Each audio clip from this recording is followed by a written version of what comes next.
This is Long Island Ducks baseball.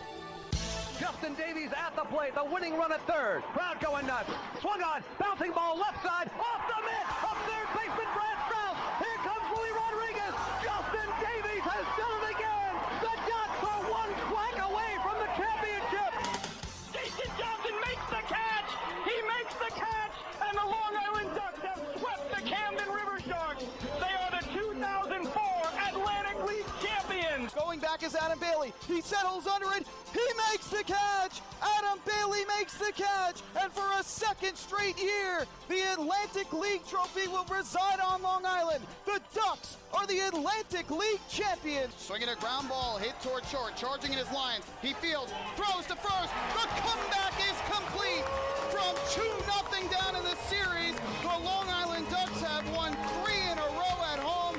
And for the 5th time in franchise history, they will head to the Atlantic League Championship Series. And now it's time for the Long Island Ducks pregame show.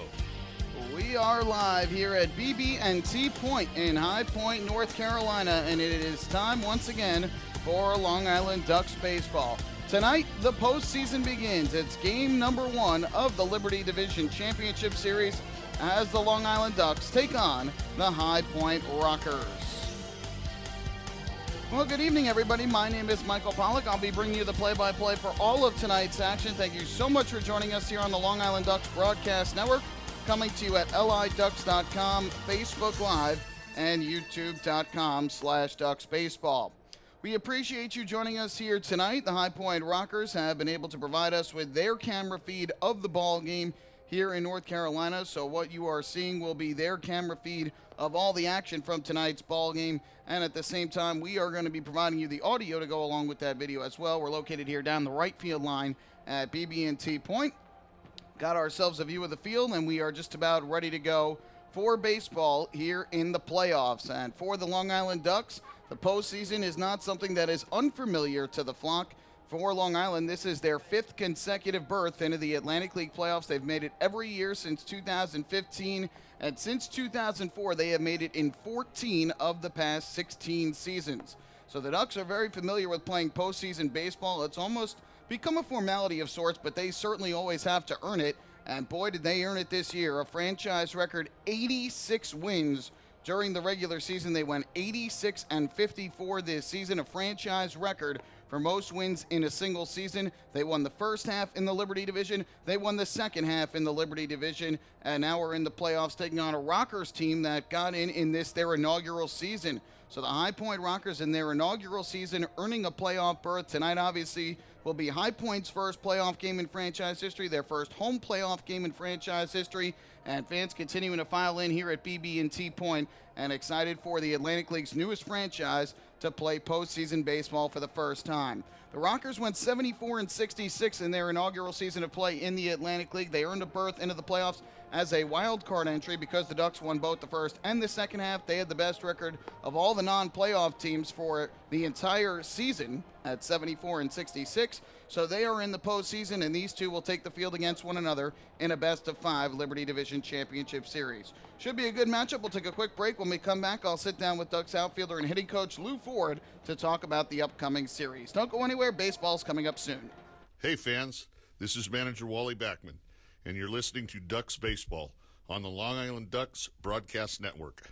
We asked people across Long Island, what does energy efficiency mean to you? Energy efficiency? It means finding ways to save a few dollars on my electric bill each month. PSEG Long Island is introducing smart technologies that let you control just how much energy you use. To me, it really is important to keep Long Island green so future generations can enjoy our island's beauty. And we're partnering on renewable sources that will keep Long Island sustainable for generations. Discover all of our energy efficiency programs at pseglyny.com/efficiency. Take your group out to the ball game this season and enjoy all the fun of Ducks baseball at discounted prices with the picnic area, luxury suites, the Smokin' Owl's party deck, and so much more. Bringing your group to the game will be an unforgettable experience. The Ducks even offer opportunities to sing the national anthem, serve as the Ridgewood Savings Bank color guard, be the Nicolak Dream Team, put on a pregame performance, or shag fly balls during Ducks batting practice. To book your outing today, call 631-940-3825 and ask for the group sales department. Long Island Ducks Baseball. Good times every time.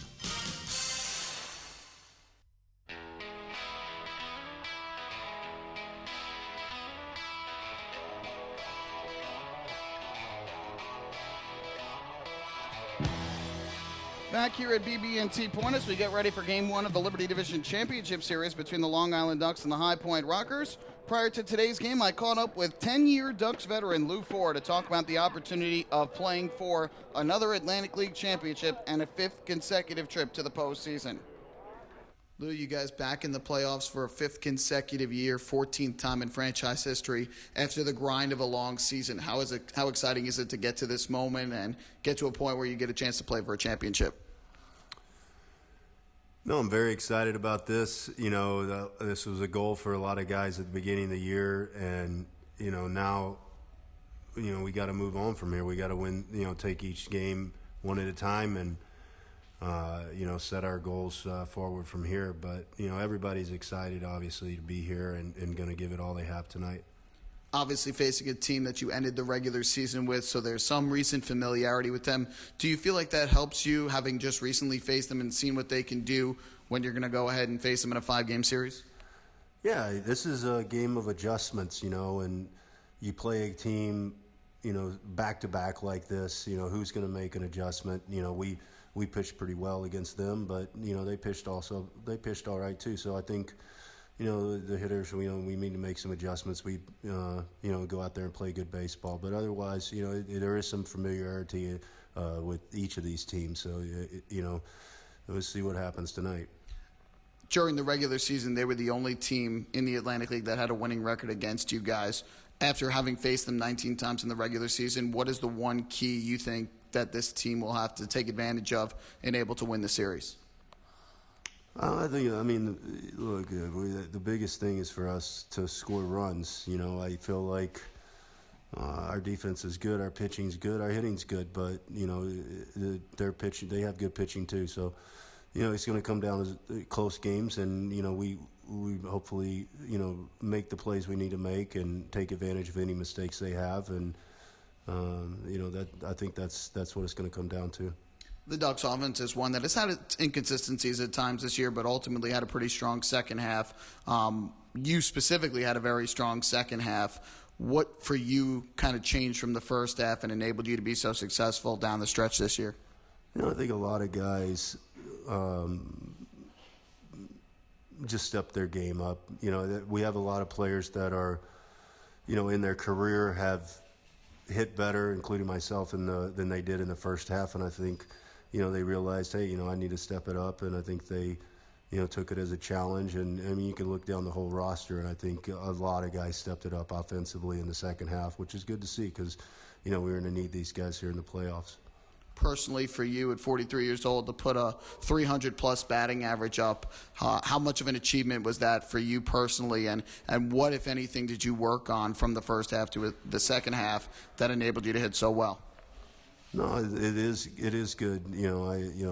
I'm happy with it, but I think like when you're struggling, it drives you more, and a lot of these guys, try to work harder or do some things off the field. I tried to lose a little weight, to try to find ways to give yourself a better chance to have success, and I think that was part of it. But yeah, I'm happy with it. I'm proud of all the guys too that have stepped it up here in the second half, and got. I think they've swung the bat really well.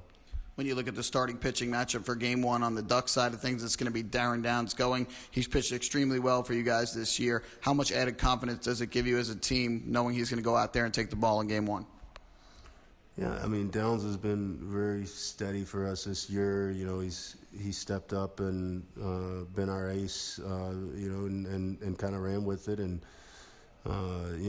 just very confident every time. And it's not only him; we have a lot of starters too that we feel like, every time they go out, we've got a chance to win that game, and it's not just saying it. It's it's been that's how it's been for the whole pretty much second half. It's been. Every time the starter goes out, they're giving us a quality start that we're in the game, and he's leading the way in that aspect. On the flip side of things, is it going to be weird at all seeing John Brownell not in a Ducks uniform and having to face him in game one, having that familiarity with him? Do you think that gives you guys a bit of an advantage?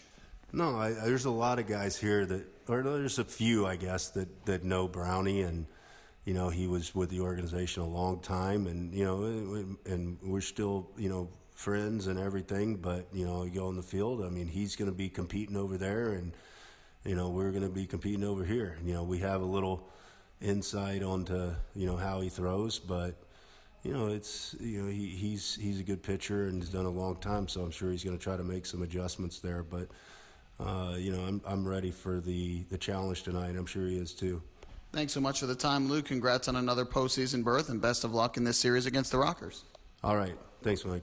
That is Lou Ford of the Long Island Ducks, who are currently being introduced on the field. So let's turn things over to tonight's public address announcer. Clint Freeman. Number 57, Nick Garland. Number 5, Joe Iorio. Number 28, Brian Mattis.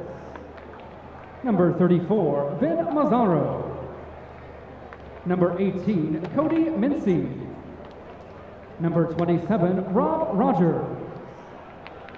Number 13, Brandon Sherman. Number 31, Seth Simmons. And number 17, Miles Smith.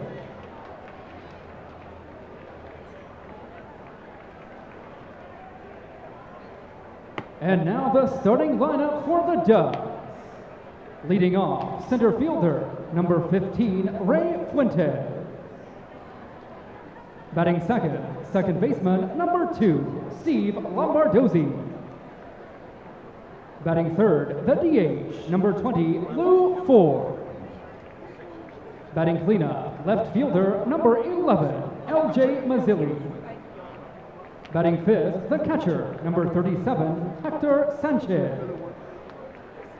Batting sixth, third baseman, number 21, Devinson Romero. In the seventh spot, first baseman, number 30, David Washington. Batting eighth is the shortstop, number 1, Vladimir Frias. Batting ninth, right fielder, number 14, Darby Myers.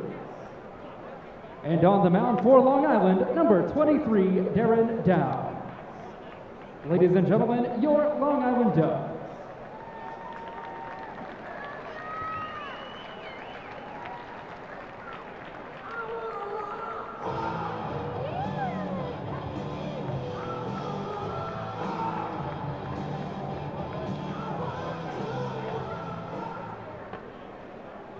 And now, ladies and gentlemen, the lineups for your High Point Rockers. Managed by number 26, Jamie Key. The pitching coach is number 16, Frank Viola. The bench coach is number 5, Billy Ford. The bullpen coach is number 18, Albert Gonzalez. The team doctor is Dr. Jordan Case. The athletic trainer is Zach Schnur. The clubhouse manager is Gary Gerosi. And the away clubhouse manager is Kevin Pearman.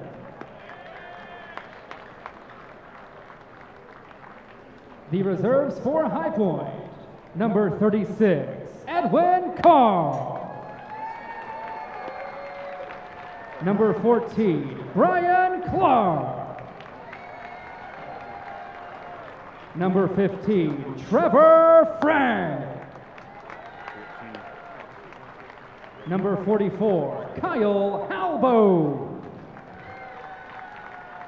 Number 39, Kyle Hansen.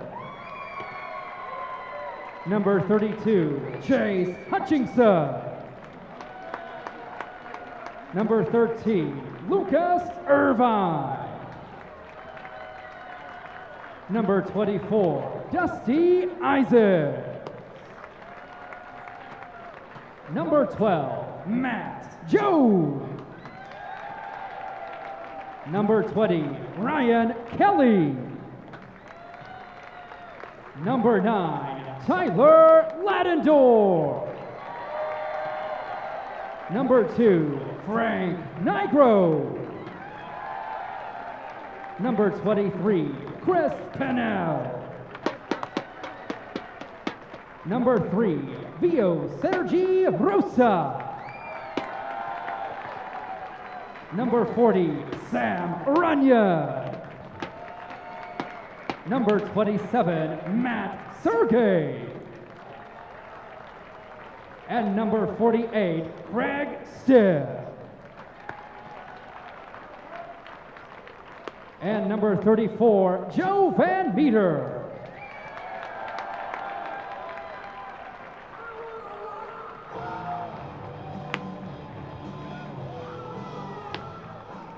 And fans, get on your feet. The starting lineup for your High Point Rockers.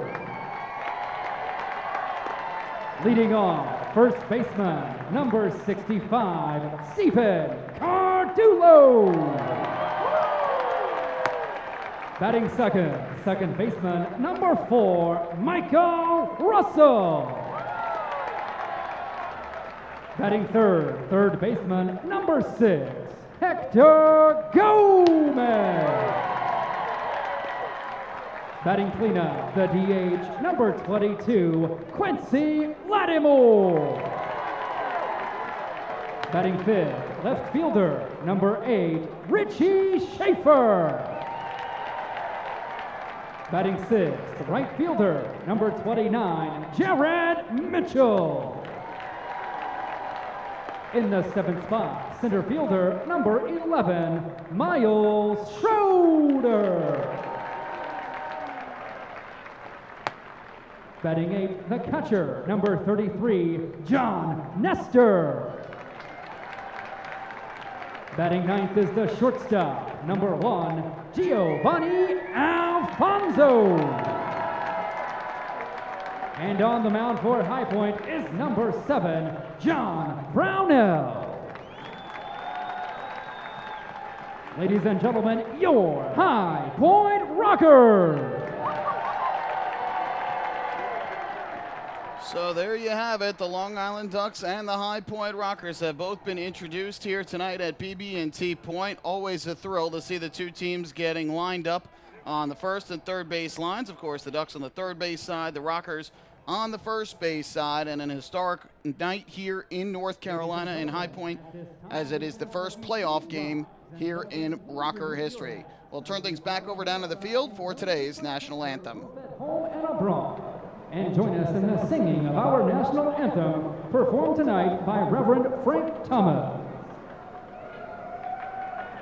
Oh, say, can you see by the dawn's early light what so proudly we hailed at the twilight's last gleaming, whose broad stripes and bright stars through the perilous fight, all the ramparts we watched were so gallantly streaming, and the rockets' red glare, the bombs bursting in air, gave proof through the night that our flag was still there.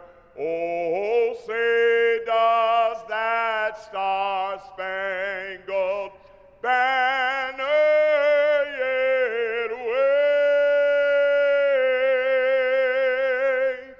Oh, the land of the free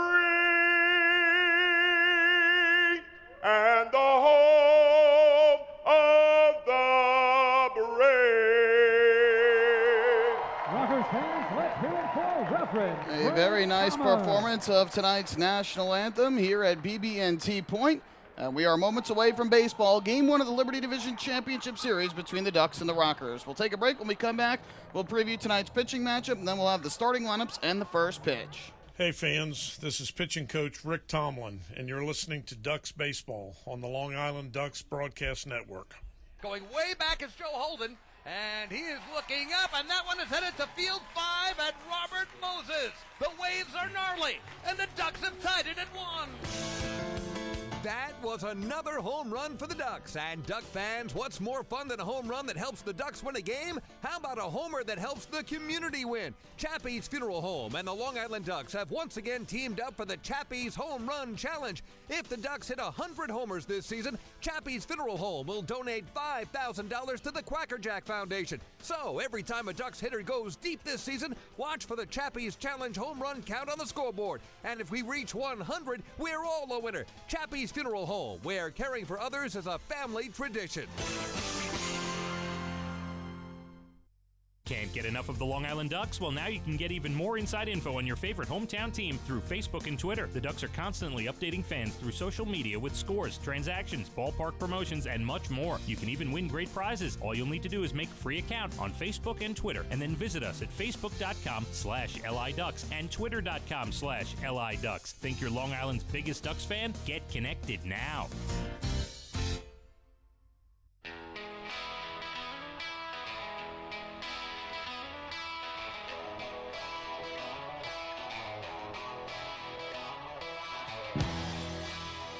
We are just about ready for baseball tonight. The lineups are being exchanged at home plate, and we will have baseball here shortly. Game 1 of the Liberty Division Championship Series between the Long Island Ducks and the High Point Rockers. Wally Backman and Jamie Keith, the two managers, exchanging lineups with the four-man umpiring crew at home plate. And while they exchange lineups, let's go through the starting pitchers for the two sides here tonight. On the Duck side of things, it's going to be left-hander Darren Downs, who has had a very strong season for Long Island. This year, Downs turned in a 3-3 record with a 2.63 ERA in 21 starts on the season, and believe it or not, never once faced the High Point Rockers. The two sides face each other 19 times. Downs never once started against the Rockers, so this will be his first time facing him, and obviously High Point's first time seeing what he can do, but it's also going to be Downs' first time pitching on the all-turf field here at BB&T Point, and that includes both the mound and home plate. So certainly bears some watching. Downs, 140 strikeouts on the year, second most in the Atlantic League, tied with John Anderson of the Barnstormers and trailing only Darrell Thompson of the Blue Crabs, who has to be the likely favorite for pitcher of the year. He struck out 162 on the season. So Downs will get the start for the Long Island Ducks. On the flip side of things, for the Rockers, it is going to be a very familiar face to many of these Long Island Ducks, and of course to all the Ducks fans watching back home, number 7, John Brownell, one of the all-time greats to ever put on a Ducks uniform, the franchise record holder in wins, strikeouts, innings pitched, and starts. He will get the start against the Long Island Ducks here in Game 1 of the Liberty Division Championship Series. Brownell spent the year mostly with the Lincoln Salt Dogs in the American Association, where he went 8-5 with a 3.70 ERA in 19 games, 18 of which were starts. He then came over here to High Point, made 3 starts, and went 2-0 with a 1.31 ERA. Obviously, this will be his first time facing the Long Island Ducks, so we've got a pretty good matchup here tonight, and of course, it's a matchup of former teammates. Brownell and Downs were teammates with the Ducks in 2015 and 2016. And so Darren Downs will have the opportunity to face his former teammate tonight in Game 1 of the Liberty Division Championship Series. So that's the look at the pitching matchup. We're going to take one more break. When we come back, the starting lineups, and then it'll be first pitch as the Ducks and the Rockers open up the series. Hey fans, this is Bud Harrelson, and you're listening to Ducks Baseball on the Long Island Ducks Broadcast Network. Imagine you can't feel your arm, you can't speak, there's a blood clot in your brain, you're having a stroke. You're taken to the Stroke and Brain Aneurysm Center at Good Samaritan Hospital, the South Shore's only comprehensive stroke center. Now imagine a team of neurosurgeons with the most advanced equipment, pinpointing the blood clot and the quickest way to remove it. And imagine coming home with no side effects. The Stroke and Brain Aneurysm Center at Good Samaritan Hospital, 631-376-4444, a member of Catholic Health Services. Hey kids, are you looking for even more fun when you come out to a Long Island Ducks game? Then be sure to head on over to the brand new Ducks Fun Zone. It's located on the main concourse down the right field line. There you'll find 3 brand new inflatables, including the Duck Tail Slide, the Bounce House, and an obstacle course. Enjoy unlimited access to all 3 inflatables for just $5 every game. That's the Long Island Ducks Fun Zone, open during all home games at Bethpage Ballpark.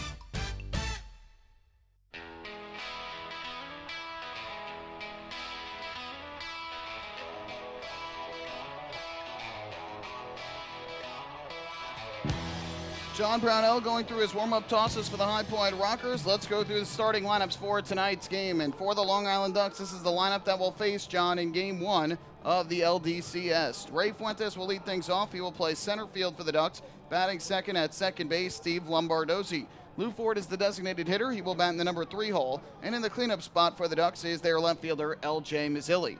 Batting fifth doing the catching tonight, Hector Sanchez. Davidson Romero will start at third base and hit 6th. David Washington is at first base for Long Island. He'll bat 7th. The 8 hitter is the shortstop, Vladimir Frias. Darby Myers rounds out the order in right field, batting 9th. For the Rockers against Darren Downs, Stephen Cardulo leads off at first base. Michael Russell, the second baseman, will bat 2nd. Hector Gomez is at third base. He hits 3rd. The cleanup hitter is the designated hitter, and that's Quincy Lattimore. Batting 5th in left field, Richie Schaefer. Jared Mitchell starts in right field. He will hit 6th. Miles Schroeder, the center fielder, bats 7th. John Nestor will do the catching and hit 8th. And Giovanni Alfonso, the shortstop, rounds out the order. He bats 9th for High Point. We are ready to go here in High Point, North Carolina. John Brownell on the hill. His first pitch is taken on the inside corner for strike 1. The first pitch of postseason baseball in High Point Rockers history, and it comes at 6:48 p.m. on this Tuesday night. The 0-1, and Fuentes a half swing at a breaking ball downstairs. They say he went around, and so the count quickly goes to 0-2. Fuentes a .258 hitter for the Ducks this year, 14 home runs, 47 runs batted in. Brownell looks in for the sign from his catcher, John Nestor.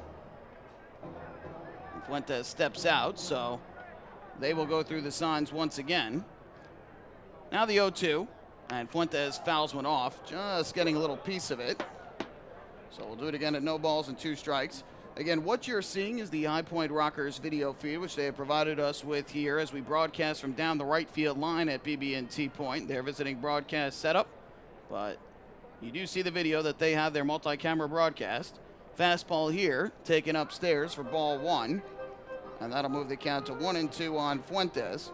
So I do apologize if I happen to miss anything because of the view that I have, but hopefully you will have a better view of it. Fuentes takes here. This one is outside. Good eye by the Ducks center fielder. That'll leave the count up at 2-2. Ducks are wearing their alternate black uniforms tonight. The Rockers are in their alternate royal blue uniforms. 2-2 is grounded hard but foul down the right field line. Comes down here into the Rocker bullpen. And we'll do it once again at 2-2. So a matchup of first tonight. The first time the Ducks will see John Brownell since he donned the Ducks uniform. The first time the Rockers will see Darren Downs. From the windup, again the 2-2. And Fuentes will take a called strike 3. So John Brownell strikes out. Ray Fuentes looking. There's the first out of the ball game. That'll pass the baton along to the second baseman, Steve Lombardozzi. Now batting, second baseman, number 2, Steve Lombardozzi. We also ask you to help us out a little bit if you notice anything somewhat off in terms of the broadcast or anything like that.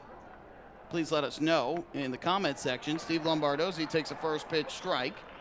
And the count 0-1. Lombardozzi, the switch hitting second baseman, batting from the left side against the right-hander Brownell. Lombardozzi swings, lines one here, up the middle, and in a left center field for a base hit. Fielded by Schroeder. He'll fire it back in. And the Ducks have their first hit of the playoffs as Steve Lombardozzi is aboard with a 1-out single. So 1 on and 1 out. Up to the plate will step the designated hitter Lou Ford, batting in the number 3 spot for Long Island. For the Ducks, this is their 77th playoff game all time. Again, they have made the postseason in each of the last 5 years, 14 of the last 16 years.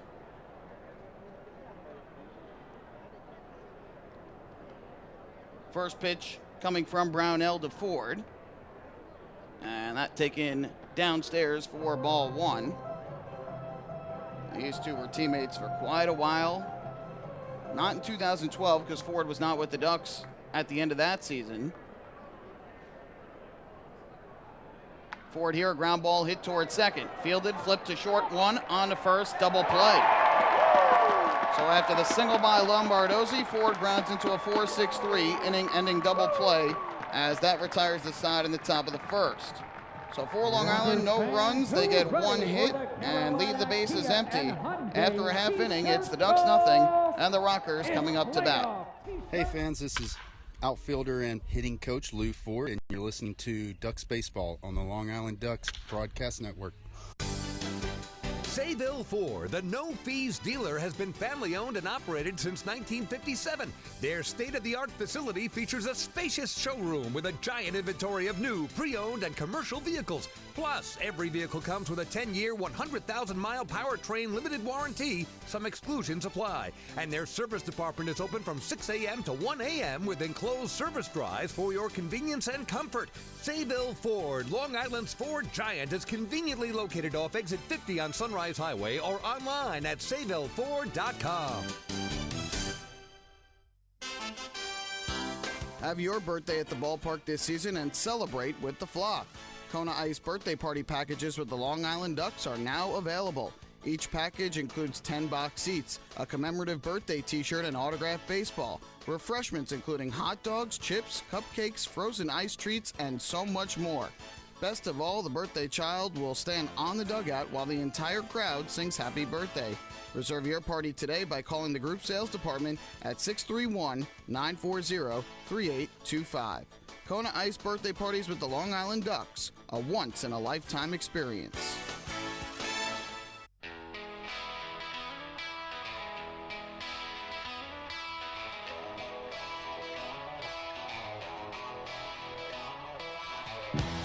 Bottom of the first inning coming up here at BB&T Point. No score between the Ducks and the Rockers as John Brownell faces the minimum 3 in the top of the first, allowing a base hit but nothing further. And now Darren Downs will take the hill for Long Island to get the game started for the Ducks defensively. As we were saying before the break, the Ducks have played a total of 76 playoff games in franchise history. This is number 77. They're 37-39 all-time, 12-24 on the road. But in the first round of the postseason, they are 25-23. And they have been having a lot of success in recent years in the Liberty Division Championship Series. In fact, they have won each of the past 3 Liberty Division titles. Darren Downs ready to go. His first pitch on the way to Steven Cardulo is taken low and outside for ball 1. Cardulo, the leadoff hitter for the Rockers, batting from the right side, has good power and a good ability to get on base. Usually you don't see a guy with that much power in the leadoff spot, but boy, does he like to get on. Swings here and fouls one off. Back behind the plate. That'll even up the count at 1 ball and 1 strike. .266 batting average for Cardulo. He's got 22 home runs and 70 runs batted in.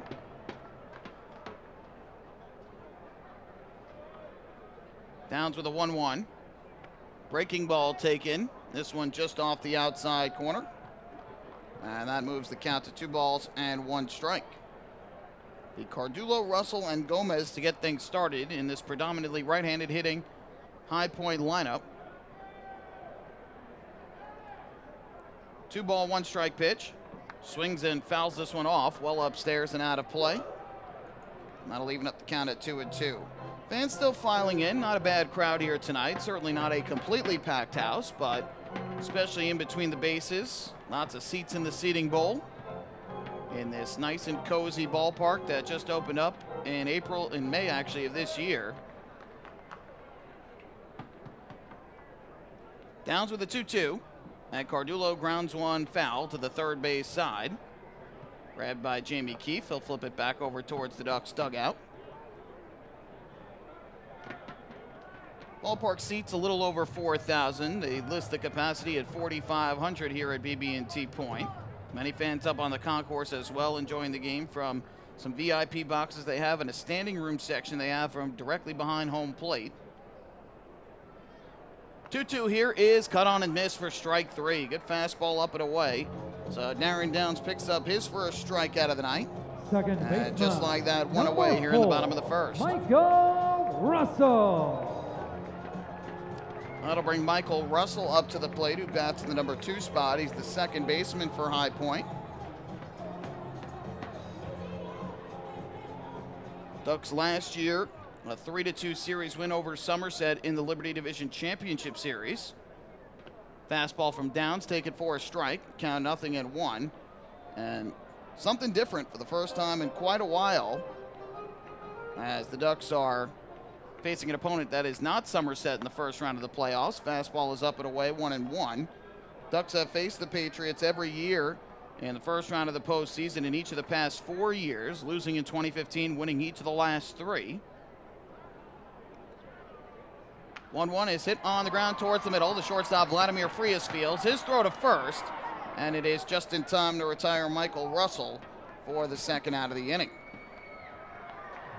So 6-3 on the ground out, a strikeout and a ground out thus far induced by Downs. Hector Gomez. And with 2 away, Hector Gomez will come up to the plate. Prior to the Ducks going on that run where they faced 4 straight years of facing Somerset in the first round, the Ducks actually faced Southern Maryland 3 straight years, from 2011 to 2013, when Southern Maryland was in the Liberty Division. First pitch from Downs taken for ball number 1 by Hector Gomez. And actually 4 out of 5 years they faced Southern Maryland, from 2009 to 2013. So this is the first opponent not named Somerset or Southern Maryland the Ducks are facing in the first round since 2008.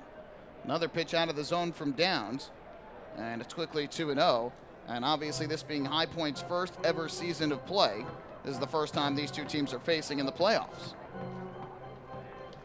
But a pretty big thrill for the fans down here in what they call the Triad in North Carolina, with High Point, Greensboro.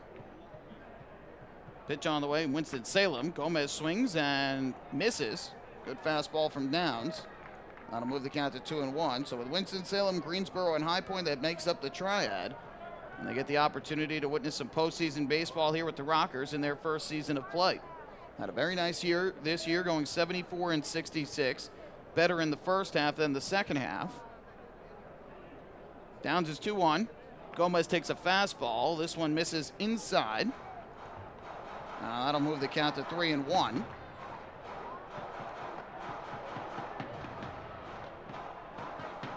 Downs has retired the first 2 here to start off the bottom of the first inning. No score between the Ducks and the Rockers. 3-1 pitch. And Gomez takes a strike over the outside corner at the knees. And that'll run the count full at 3 balls and 2 strikes. If Gomez can reach, Quincy Lattimore would be next. Downs is ready. The payoff pitch. And Gomez takes low and inside for ball 4. So the Rockers have their first runner of the ball game, a 2-out walk to Hector Gomez.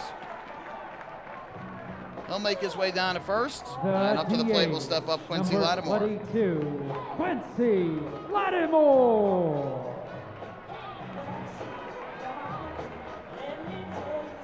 So here's Quincy Lattimore from the right side, serving as the designated hitter. High Point, as we mentioned, has a very right-handed hitting lineup. Their first 5 hitters and their final 2 hitters in the lineup are all righties. Just 1 lefty and 1 switch hitter in there. First pitch to Lattimore, rocketed in left field. There's a base hit. Fielded by Mazzilli, and he'll fire it back in.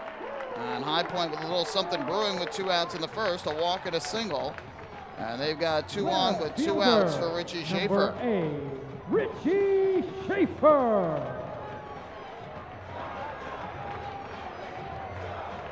So up steps Richie Schaefer to the plate, one of the big power threats in this High Point lineup. And Downs will have to find a way to get out of some trouble here in the bottom of the first inning. Left-hander comes set on the mound. Kicks and fires home. Schaefer takes a breaking ball, and that misses low and inside for ball 1. As we mentioned earlier, Downs made 21 starts during the regular season for the Ducks. 3-3 record and a 2.63 ERA. Here's the 1-0. Schaefer, a swing and a miss. Cuts through a fastball, and that'll even up the count at 1 ball and 1 strike. Schaefer hit .235 on the year, but he had 27 home runs, which led the Rockers, who are a team full of home run hitters, and he had 72 runs batted in. Downs is set. Here's his 1-1. Schaefer takes. That pitch misses a little bit up and away. And that moves the count to 2 balls and 1 strike. So Gomez the runner at second, Lattimore the runner at first. Both have a bit of speed. Not blazing runners by any means, but they can run. Downs is ready. Here's the kick and the pitch. That breaking ball misses down and in. A good block behind the plate by Hector Sanchez. And now Downs in some trouble. The count is 3 balls and a strike. Another out of the zone would load him up for Jared Mitchell. Had himself a big day on Sunday at Bethpage Ballpark. Gomez leads from second. Lattimore from first with 2 away. Downs comes set. Here's the pitch. And Schaefer a swing and a foul ball. Back upstairs behind the plate. Big cut by Richie Schaefer trying to drive one over the fence. Ultimately a foul ball, and now with the count full at 3-2 and 2 outs, the runners will get a head start. Schaefer, a North Carolina native from Charlotte, about an hour and a half from here. Gomez takes his lead off second, Lattimore off first. Downs looks in for the sign from Sanchez. He comes set. Runners go, the 3-2 is taken high and outside for ball 4. So Darren Downs issues his second walk of the inning, and after getting 2 quick outs, all of a sudden the Rockers have loaded the bases courtesy of 2 walks and a single. Jared Mitchell. And now up for the Rockers will be their lefty swinging right fielder, Jared Mitchell. The lone lefty in their lineup. And they have 1 switch hitter as well. That's the man on deck, Miles Schroeder. But Jared Mitchell will come up here in this lefty-lefty matchup trying to give the Rockers the early lead. Downs stepped off the back of the mound to get himself collected, and now he'll look in for the sign. Runners lead from every base for High Point. First pitch on the way to Mitchell. And he will take a strike over the inside corner. They clean the bases. Everyone in attendance gets a free jewelry cleaning. So the count 0-1 on Mitchell, who had .246 this year with 12 home runs and 49 runs batted in.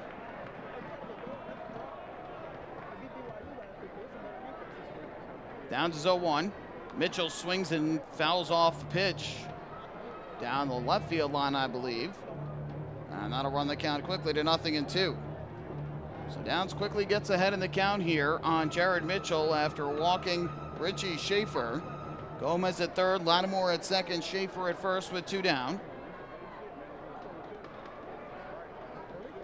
Downs looking in for the sign from Sanchez. He comes set. The 0-2 pitch on the way home. And Mitchell swings and pops one up in the air foul off to the third base side. And that's out of play and out of the ballpark. We'll do it again at 0-2. Downs has thrown 25 pitches here in the opening inning. Again, this is the first time that he is seeing the Rockers, the first time that the Rockers are seeing him.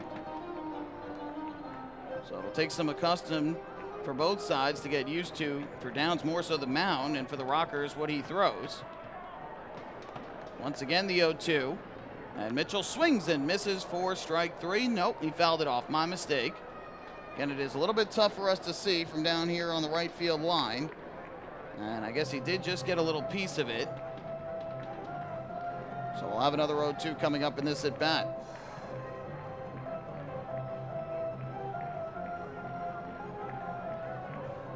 John Brownell allowed a single to Lombardozzi, but nothing further in the top of the first inning, getting a double play to get out of it. Downs having to try and wiggle out of trouble here with 2 outs. Again, the 0-2. And Mitchell chases down to the dirt for strike 3. The ball caromed off to the first base side. And the throw going over to first is an out. No run scores. They say it's an out, and the side is retired. So again, I think Mitchell chased the breaking ball down in the dirt and went around on the swing. The Ducks completed the out at first base, and so that ends the inning. The Rockers seem to be arguing here. Mitchell seems upset about it, trying to say that they should have called it. The home plate umpire, Lindy Hall, was the one who said it was a strikeout, and so that'll end the inning. So an odd way to end the bottom half of the first inning, but it ends with the Ducks not giving up a run. Down, strikes out 2, no runs in the inning, 1 hit, a couple of walks. The Rockers leave the bases loaded, and after 1 inning of play here in Game 1 of the series, it's the Ducks and the Rockers scoreless. Hey fans, this is pitcher Joe Iorio, and you're listening to Ducks Baseball on the Long Island Ducks Broadcast Network. Oh, I love it. The color of my new Nicolot patio is so vibrant. It's unlike anything I've ever seen. You're welcome. I'm just going to go finish that Nicolot walkway now. Make your pavers vivid Nicolot pavers. The best looking, most vibrant pavers with the most 3-color blends in the industry. Featuring Nicolot's exclusive paver shield and color blending technology. With color throughout and guaranteed not to fade. Live life in color with Nicolot. Visit Nicolot.com.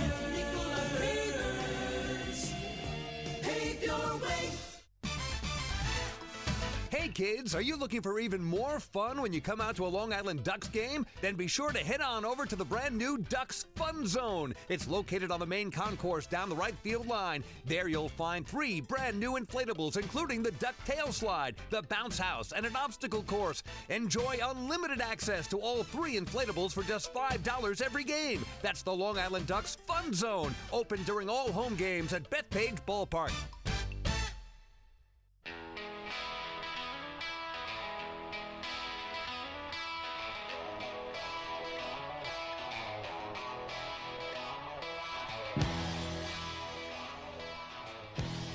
So the Rockers threatened to score in the bottom half of the first inning, but ultimately come up empty as Darren Down strikes out Jared Mitchell to leave the bases loaded.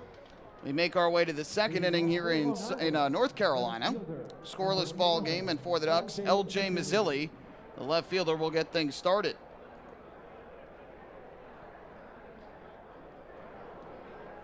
John Brownell to the mound again, his first pitch. And a fastball is taken a little bit inside for ball number 1. Mazzilli at .293 on the season, 13 homers, 74 RBIs. Here he hits a ground ball to second base, and Michael Russell throws him out at first. 4-3 on the ground out, and there's 1 away in the top of the second inning. Ducks went 43-27 in both halves of the season to put together a record of 86-54, franchise record for wins in a single season, surpassing the 82 they had in their inaugural season of 2000, in which they surprisingly did not make the postseason. Brownell's first pitch to Hector Sanchez is taken on the inside corner for a strike, 0-1. Ducks also set a record for road wins in a single season this year. They had 44 of those to just 26 losses. Sanchez takes well down and inside here, and that'll even up the count at 1-1 strike. And that certainly has to give them confidence going into High Point here. A ballpark there where they split their 10 games this year, winning 5 and losing 5. 1-1. Sanchez a swing and a miss. The ball went back behind the plate, but Sanchez did not attempt to steal first base. And the count goes to 1-2.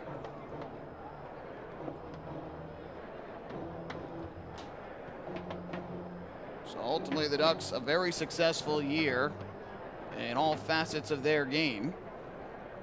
1-2. Take in, a little bit upstairs. Good eye by Sanchez. And that'll even the count at 2-2 strikes. But this team that they're facing here in the High Point Rockers, the only team that had a winning record against them this season. Brownell started his motion and then stopped as Sanchez stepped out. High Point won 11 of the 19 meetings between the two teams this year. Again, the Ducks had winning records against all 6 other opponents, except for the Rockers. 2-2. Sanchez takes a breaking ball that misses up and away. And that'll run the count full at 3-2 strikes on the Ducks catcher. Switch hitter batting from the left side. He had .273 this year, 9 homers, 58 runs batted in. The pitch, and Sanchez fouls one back. He's got enough to stay alive. Do it once again at 3-2. Rockers went 39-31 at home, 35-35 on the road this year. Had a great first half at 41-29, but slipped a bit in the second half, going 33-37. The pitch, and Sanchez takes just downstairs for ball 4. Close pitch, but a little bit out of the strike zone. And Hector Sanchez works his way aboard. First walk of the night issued by John Brownell. One thing we do know is that one of the rules that have been used in the Atlantic League this year, the extra inning tiebreak rule, is not going to be used in the postseason. So unlike the regular season where a runner was placed on second to begin extra innings, that will not be the case this year in the playoffs. Davidson Romero at the plate. His first pitch from John Brownell taken outside. And the count goes to 1 ball and no strikes. Romero hitting .267, 14 home runs, 58 RBIs on the year. Sanchez, the runner at first, does not have great speed. Pitch here is lined and caught by a leaping Alfonso. He throws to first, and he kept his foot on the bag for the double play. Heck of a play by Giovanni Alfonso, and he gets a high five from John Brownell. A leaping catch to rob Romero of the base hit, and he throws out Sanchez at first for the second straight inning. The inning is ended on a double play. So no runs for the Ducks, no hits, they get a walk, but because of the double play, the bases are left empty. We go to the bottom of the second, no score.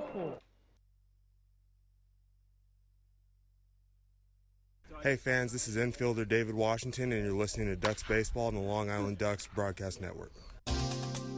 Hey, Ducks fans, the official hotel of the Long Island Ducks is the Radisson Hotel Hauppauge, Long Island. It's centrally located on the north shore of Long Island and offers a home away from home for both business and leisure guests. The Radisson Hotel Hauppauge, Long Island features an indoor pool, 24-hour business center, a fitness center, and complimentary Wi-Fi in all guest rooms. Enjoy the contemporary American cuisine at the Fountain Grill restaurant or grab a quick bite to eat at Cafe Pronto. And best of all, it's only minutes away from Bethpage Ballpark. The Radisson Hotel Hauppauge, Long Island, the official hotel of the Long Island Ducks. Call 631-231-1100 today. That's 631-231-1100.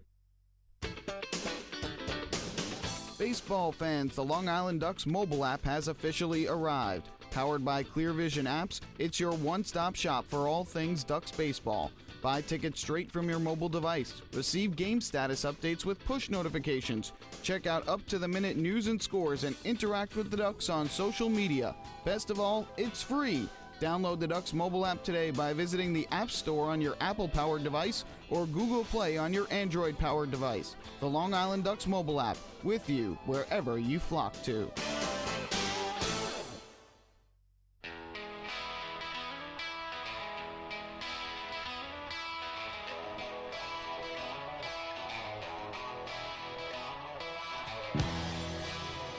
So John Brownell has worked around a pair of one-out base runners and gotten out of the first and second innings because of double plays turned by his defense. Giovanni Alfonso, the former Duck, with a terrific leaping catch. And that certainly provides some extra intrigue in this series with a couple of former Ducks on the rockers. And now you have Giovanni Alfonso, the shortstop, who was part of the Ducks' 2017 Liberty Division Championship team. And, of course, tonight's starter, John Brownell, who is arguably the greatest starting pitcher in Long Island Ducks franchise history. But meanwhile, on the other side, you have a former rocker in Seth Simmons, who is scheduled to start Game 3 of this series, so he will get a chance to pitch against his former team in the first round of the playoffs. First pitch, and it's popped up in the air to shallow right. Lombardozzi and Washington going out, coming in Myers, and Darby Myers will make the catch in right field for the first out of the second inning. Miles Schroeder, the center fielder, Darby Myers, the right fielder, Miles Schroeder, the center fielder for the Rockers, at .235 during the year. By the way, when L.J. Mazzilli grounded out to begin the second inning of tonight's game, he was the 10th batter of the ball game. And did you know that you could join Planet Fitness for as little as $10 a month? Visit planetfitness.com today, find your nearest club, and learn more. First pitch is taken for a strike over the inside corner, and the count goes to 0-1. John Nestor was initially showing bunt and then pulled back and took it for a ball. Nestor was 4 for 26 for the Rockers down the stretch after being acquired by High Point. Breaking ball misses outside, 1-1. Spent most of the year with the Cleburne Railroaders of the American Association, and he had 277 there with 16 homers and 63 runs batted in. Downs delivers. Fastball runs up and away. That'll move the count to 2-1 strike on Nestor. He had a homer and 5 RBIs with High Point before the start of the postseason. Bases empty, 1 out. Here's the 2-1. Fouled off to the first base side. That'll go out of play.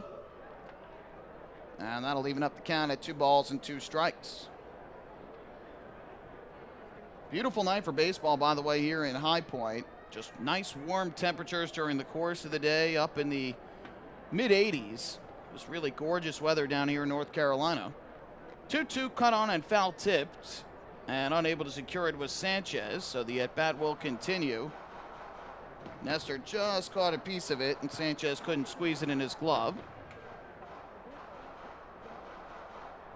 So we'll have another 2-2 coming up in this at-bat. Downs is ready. Here's the pitch. Swing and a miss for strike 3. Got him to chase a breaking ball down and in. So there is the second strikeout the third strikeout of the night for Darren Downs. First one here in the second inning. So Schroeder a fly out, Nestor a strikeout. And with 2 away, that's going to leave it up to the shortstop, Giovanni Alfonso, who just turned a double play with that leaping catch off the line drive from Davidson Romero in the top half of the inning. So here is Alfonso to the plate from the right side. Downs' first pitch is a breaking ball taken for a strike. And the count goes to 0-1. Alfonso had 248 this year for the Rockers. No homers, 30 runs batted in. Downs' pitch is swung on and fouled off. And it looked like Alfonso lost the bat as well. And it went over to the third base side. He did that as well up on Long Island. So it's rare that you see that, but Alfonso twice in a span of 2 games, losing his grip on the bat. Now, fortunately, here in High Point, there is netting that extends almost around the entire seating bowl. It goes about 2/3 of the way down the left and right field line, maybe even closer to 3/4 of the way. But it is pretty far down both lines and pretty tall as well.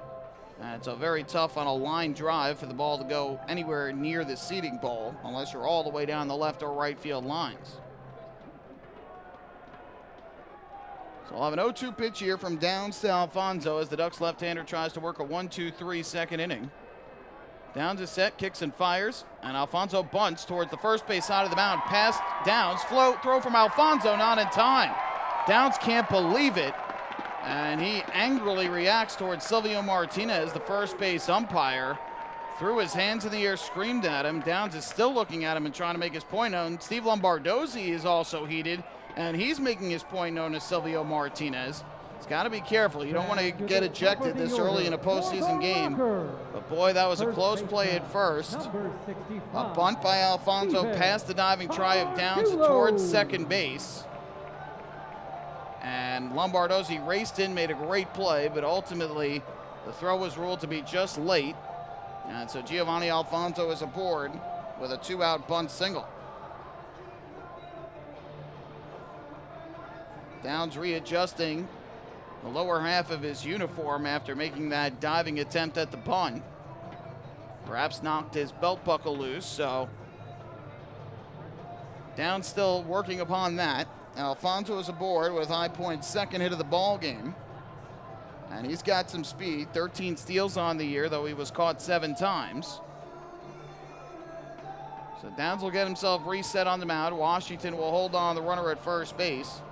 It was a great play made by Steve Lombardozzi, but again, he was deemed to be just a little bit late with the throw. First pitch here is cut on and missed for strike 1. It's tough to tell. I'm trying to look at it on replay to see whether or not he had beaten it out. It looks like he did. Initial look at a replay looked like he had gotten to first base before the throw, but it was close. Here's Downs' 0-1. Kicking the pitch. And that one taken outside. That'll even the count at 1 ball and 1 strike. Oh, boy, it was very close. I mean, it was literally as bang-bang as you can get at first base. The ball hitting the glove of Washington and the hand of Alfonso hitting the first base bag. Downs is ready. Runner goes from first to 1-1. Swung on and grounded towards the left side. Fielded by Frias. He throws to first in time for the out. And that'll retire the side here in the bottom half of the second. So a 2-out infield single by Giovanni Alfonso on a bunt, but nothing further in the inning. No runs, 1 hit, 1 man left on base. We've played 2 here in Game 1 of the Liberty Division Championship Series. Ducks and the Rockers remain scoreless. Hey fans, this is catcher Hector Sanchez, and you are listening to Dog Baseball on the Long Island Ducks Broadcast Network. We asked people across Long Island, what does energy efficiency mean to you? Energy efficiency? It means finding ways to save a few dollars on my electric bill each month. PSEG Long Island is introducing smart technologies that let you control just how much energy you use. To me, it really is important to keep Long Island green so future generations can enjoy our island's beauty. And we're partnering on renewable sources that will keep Long Island sustainable for generations. Discover all of our energy efficiency programs at psegLINY.com/efficiency.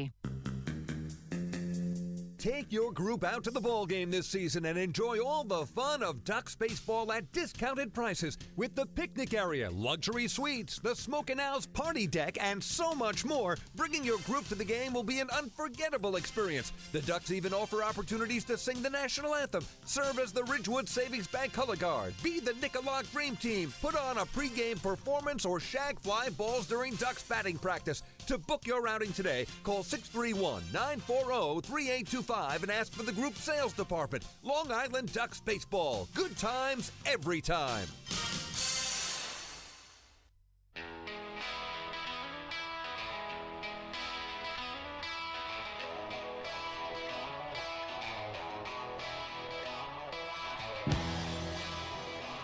Third inning here in North Carolina. The Ducks and the Rockers scoreless thus far in Game 1 of the Liberty Division Championship Series. Fans, a reminder that the 20th anniversary season of Ducks baseball this year has been presented by Good Samaritan Hospital Medical Center, a member of the Catholic Health Services of Long Island. They are at the heart of health. Well, we were doing so well that we had a pretty good view of home plate, but now there have been a couple fans that have gone out into the luxury suite off to our left, so we'll do our best to look in between the heads and give you the best look of the best call of the action, but obviously you guys have a pretty good look through High Point's camera feed. Here, David Washington lifts a fly ball in the air to left field. Richie Schaefer going over towards the line, backtracks and it falls in. A base hit. Washington will make his way around second base. He's going for third. Here's the throw, and he is safe. David Washington in at third base as Richie Schaefer completely misjudged the fly ball to left. And just like that, the Ducks have a runner at third base with nobody out to begin the third inning.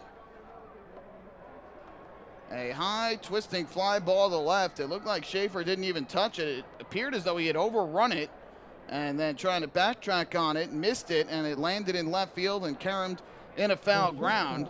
And Washington just put his head down and never stopped running. So he makes his way all the way to third base. It'll be a triple for David Washington, who did not have a single triple all year.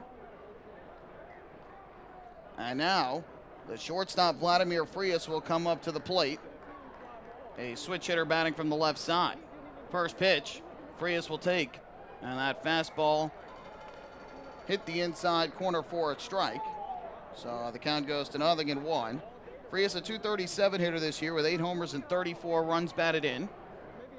The 0-1. Down in the dirt, it got away briefly from John Nestor, but not far enough away that Washington could take off for the plate. And so that will even up the count at 1 ball and 1 strike. Washington had 18 doubles, 23 home runs during the regular season, but not a single triple. And he gets one a little bit unconventionally here in the postseason. Had 1 triple last year with the Ducks, did Washington.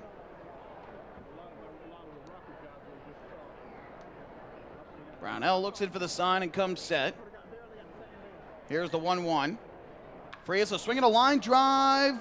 Fair ball down the right field line. It's a base hit. Washington will score. Frias going for second. He's going to turn second. He's going to try for third. Here comes the throw. It's not in time. Back-to-back triples for the Long Island Ducks to begin the third inning, and Vladimir Frias' run-scoring triple has the Ducks on top 1-0. That ball just stayed fair down the right field line. We had a great view of it here with our booth being down the right field line. Jamie Keefe, the manager of the Rockers, is going to go out and argue with first base umpire Silvio Martinez. Now again, Martinez gave Keefe and the Rockers the benefit of the call on that bang-bang play at first base, the bunt single by Alfonso. But again, we had a great view of it here down the line, and it certainly appeared as though the ball hit the chalk going down the line. It's not necessarily chalk because, again, this is an all-turf field, but it certainly appeared as though that ball did hit the line and stay fair. So for Vladimir Frias, a triple and a run batted in, and back-to-back triples by Washington and Frias have the Ducks on top. Frias led the Ducks this year with 4 triples during the regular season. Now Darby Myers, and he takes a breaking ball downstairs for ball 1. Myers hit .262 this year with 2 homers, 24 runs batted in. The 1-0 is down and away. Good block by Nestor, sliding to his right to make sure that ball didn't get past him. And now the count 2-0. So it is the Ducks who strike first in the postseason, as Richie Schaefer misjudges the fly ball to the left, and Vladimir Frias makes him pay with the triple. Brownell deals. Myers lays off a curveball, then misses low and outside. And now Brownell in a 3-0 hole. Brownell had a single and a walk over the first 2 innings combined. 3-0. Myers takes all the way, and Brownell hits the outside corner for a strike. To move the count to 3-1. Former Ducks right-hander likes to work quickly. Gets the sign and comes set. The 3-1 pitch. Myers takes a fastball that misses downstairs for ball 4. So, a walk issued by Brownell to Myers. And all 3 hitters at the bottom of the order, Washington, Frias, and Myers, have reached to begin this third inning. We were talking earlier about that extra inning rule and how that's not going to apply in the postseason. It'll be just like it was prior to this year, where no runners are going to be placed on base to begin the inning. Runners will take their lead from the corners, I should say, with nobody out. First pitch coming to Ray Fuentes, and he will take a breaking ball that catches the bottom of the zone for strike 1. To our knowledge, the automated ball strike system is still in use, as well as all the other rules, the experimental playing rules that were used during the regular season. 0-1, Myers goes for second, pitch is taken inside. The throw to second base is not in time. Myers snuck in just ahead of the tag from Giovanni Alfonso. And now Jamie Keefe is coming out of the dugout. Hold on, time is being called here by both sides. Jamie Keefe now has an argument. That is with tonight's second base umpire, who is Thomas Newsome. They believe that Myers was out. Alfonso and Russell were both visibly upset after the call. And the fans here at BB&T Point letting them know about it. So Myers with his first stolen base of the playoffs. The Ducks now have runners at second and third with nobody out. And I believe the count is 1-1 on Fuentes. So Washington is at third. Frias is at third. Myers is at second base. They have 0-2 on the scoreboard as the count.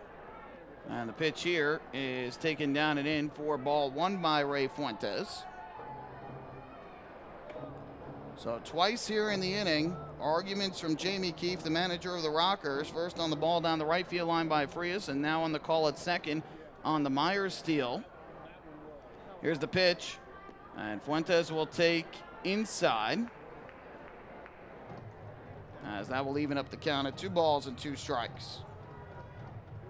The Ducks have a 1-0 lead and are looking for more.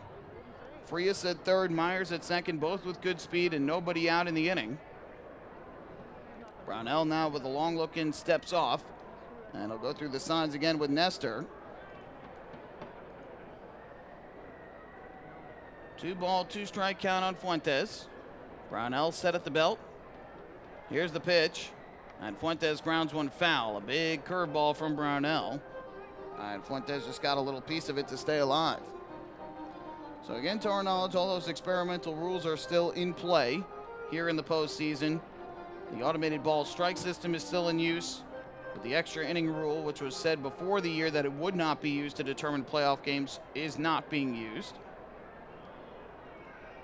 2-2. Fuentes lays off a high fastball. Now that'll run the count full at 3 balls and 2 strikes. Brownell's pitch count starting to elevate here in the third. He was fairly efficient in the first 2 innings, but he's now up to 37 pitches on the night, which is still pretty good given the stage of the game. But again, still nobody out here in the third. Here's the payoff pitch, and Fuentes will take outside, ball 4. Try to paint the corner for strike 3. Good eye by Ray Fuentes. It misses outside. John Brownell issues his second walk of the night. The Ducks now have the bases loaded with nobody out for Steve Lombardozzi. So the first 4 have reached against right-hander John Brownell. Excuse me, that's the third walk of the night issued by Brownell. Back-to-back walks given up by the righty. And here's the switch hitter Lombardozzi to the plate for Long Island. Brownell comes set on the hill. First pitch on the way is a breaking ball taken, I believe, low and inside. Nope, they say it's a called strike. So the count goes to 0-1. Lombardozzi singled up the middle his first time up. That came back in the opening inning, but was erased at second on a double play. Pitch here is a slider that misses the inside corner. And that'll even up the count at 1 ball and 1 strike. Frias at third, Myers at second, Fuentes at first. Good speed all the way around. The pitch. Swinging a high fly ball in the air to center. Well hit. Going back, Miles Schroeder to the track. He looks up at the wall. It's one hop and off the wall. Frias will score. Myers will score. Stopping at third is Ray Fuentes. It's a 2-run double to straightaway center field off the bat of Steve Lombardozzi. And the Ducks now lead it 3-0. A long fly ball to center field off the bat of Lombardozzi that went over the head of Miles Schroeder. So Lombardozzi is 2 for 2 with 2 runs batted in. He's got a single and a double in the game. And now 5 straight Ducks have reached to begin the third against Brownell. So now with runners at second and third with nobody out, here's Lou Ford to the plate. First pitch, and Ford takes low and outside for ball 1. Rockers have not gotten anybody loose yet in the bullpen, but you would have to think they might start to do so if things continue to get worse for them here in this third inning. Pitch here is taken, that's away, and it's quickly 2-0 on Ford, who grounded into a 4-6-3 double play his first time up. So Fuentes the runner at third, Lombardozzi at second, still nobody out. The 2-0. Ford takes a fastball, and that one misses just a little bit outside. Close pitch. Brownell wanted it, didn't get the call. Now it's 3-0. Triple, walk, 2-run double here in the inning. The 3-0.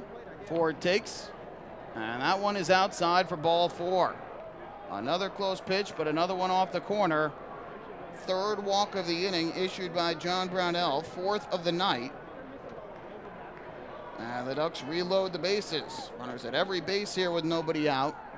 Left fielder, number 11, LJ Mazzilli. That's going to bring LJ Mazzilli up to the plate. The catcher, John Nestor, going out to have a quick conversation with Brownell. Again, to our knowledge, the rule still applies where there are no mound visits allowed, except to go over signs if you seem to be not on the same page. Tonight's home plate umpire did go out, Lindy Hall, to make sure that's all the conversation was about, and he deems it okay.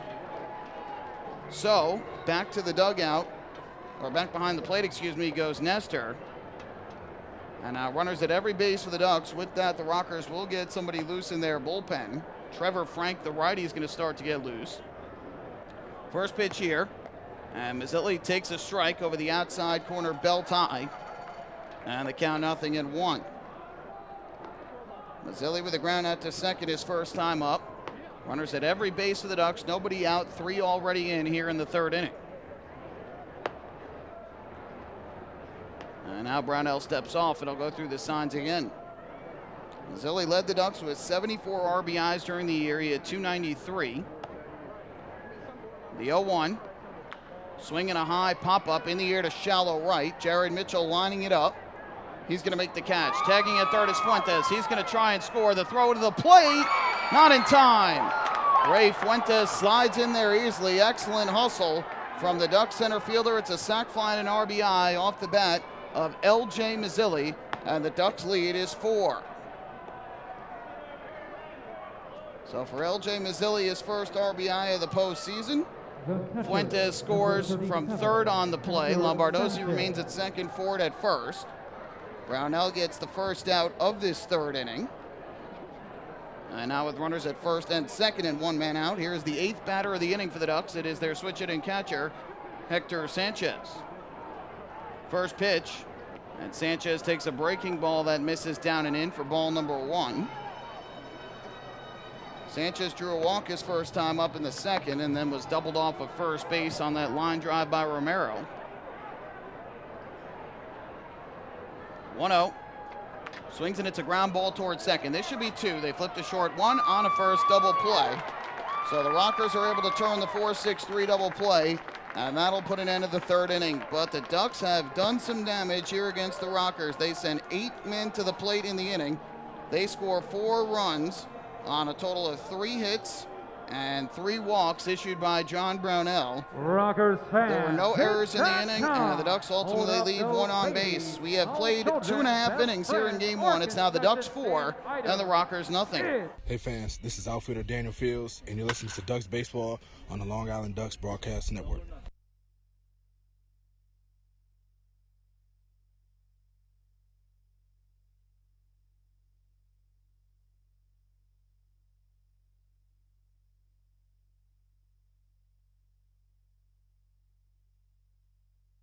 Going way back is Joe Holden, and he is looking up, and that one is headed to field 5 at Robert Moses. The waves are gnarly, and the Ducks have tied it at 1. That was another home run for the Ducks. And Duck fans, what's more fun than a home run that helps the Ducks win a game? How about a homer that helps the community win? Chappie's Funeral Home and the Long Island Ducks have once again teamed up for the Chappie's Home Run Challenge. If the Ducks hit 100 homers this season, Chappie's Funeral Home will donate $5,000 to the Quackerjack Foundation. So every time a Ducks hitter goes deep this season, watch for the Chappie's Challenge home run count on the scoreboard. And if we reach 100, we're all a winner. Chappie's Funeral Home, where caring for others is a family tradition. Can't get enough of the Long Island Ducks? Well, now you can get even more inside info on your favorite hometown team through Facebook and Twitter. The Ducks are constantly updating fans through social media with scores, transactions, ballpark promotions, and much more. You can even win great prizes. All you'll need to do is make a free account on Facebook and Twitter, and then visit us at facebook.com/LIDucks and twitter.com/LIDucks. Think you're Long Island's biggest Ducks fan? Get connected now.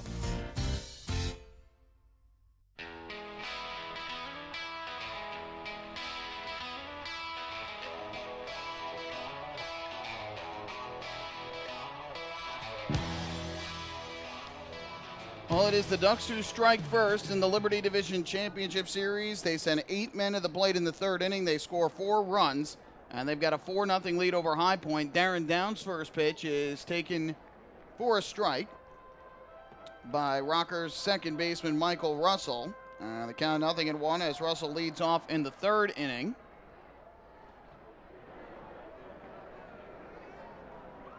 Russell a ground out to short his first time up. Here's the pitch, and a fastball misses high and inside. That'll even up the count at 1-1. So the Ducks putting a 4 spot up against High Point. Great way to start off the ball game. Here Russell swings and misses at a good changeup by Downs, down and away. And that'll move the count to 1-2. Long Island scored the first run in all 3 games over the weekend against the Rockers, won 2 out of 3. The 1-2. Russell takes a fastball. That misses high and tight. Close pitch. Good eye by Russell. And the count even at 2-2.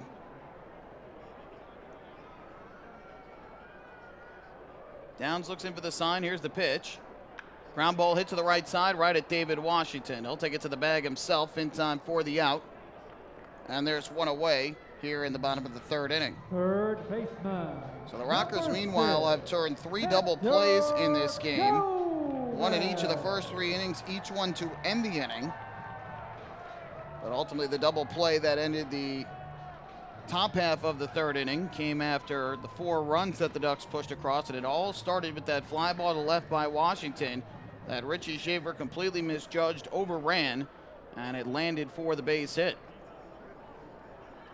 First pitch on the way here, and Hector Gomez takes a fastball inside for ball 1. Gomez drew a walk, which started a bit of a rally for the Rockers in the first inning when they put 3 straight on with 2 men out, but ultimately left the ball on base as Jared Mitchell struck out swinging. Downs is 1-0. Fastball is taken for a strike over the outside corner, and that'll even things up at 1-1. Gomez hit .291 during the year, 12 homers and 76 RBIs for High Point. Downs is ready to go. 1-1. Ground ball hit towards the left side, backhanded by Frias. His throw to first, and it's in time to beat the hustling Gomez for the second out of the inning. So 6-3 on the ground out. 2 men away, and that's going to leave it up to the designated hitter, Quincy Lattimore.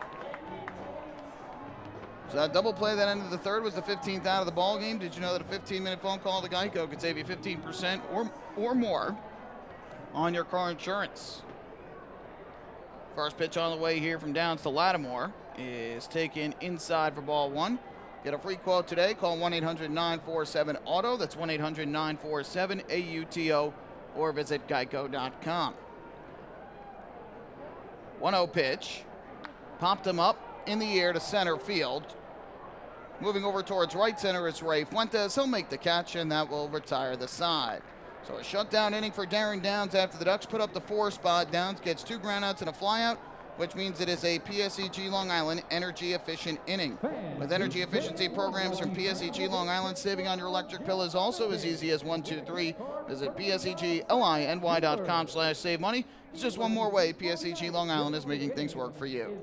Hey fans, this is infielder Elgin Mazzilli, and you're listening to Ducks Baseball on the Long Island Ducks Broadcast Network. We asked people across Long Island, what does energy efficiency mean to you? Energy efficiency? It means finding ways to save a few dollars on my electric bill each month. PSEG Long Island is introducing smart technologies that let you control just how much energy you use. To me, it really is important to keep Long Island green so future generations can enjoy our island's beauty. And we're partnering on renewable sources that will keep Long Island sustainable for generations. Discover all of our energy efficiency programs at psegLINY.com/efficiency.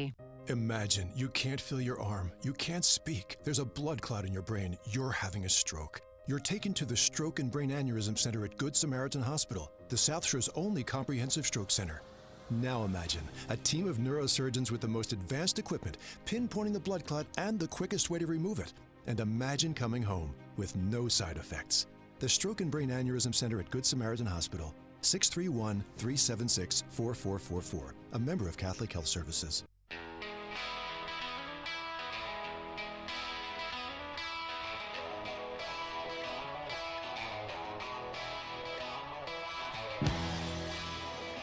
On to the 4th inning we go here in Game 1 of the Liberty Division Championship Series. The Ducks have an early 4-0 lead.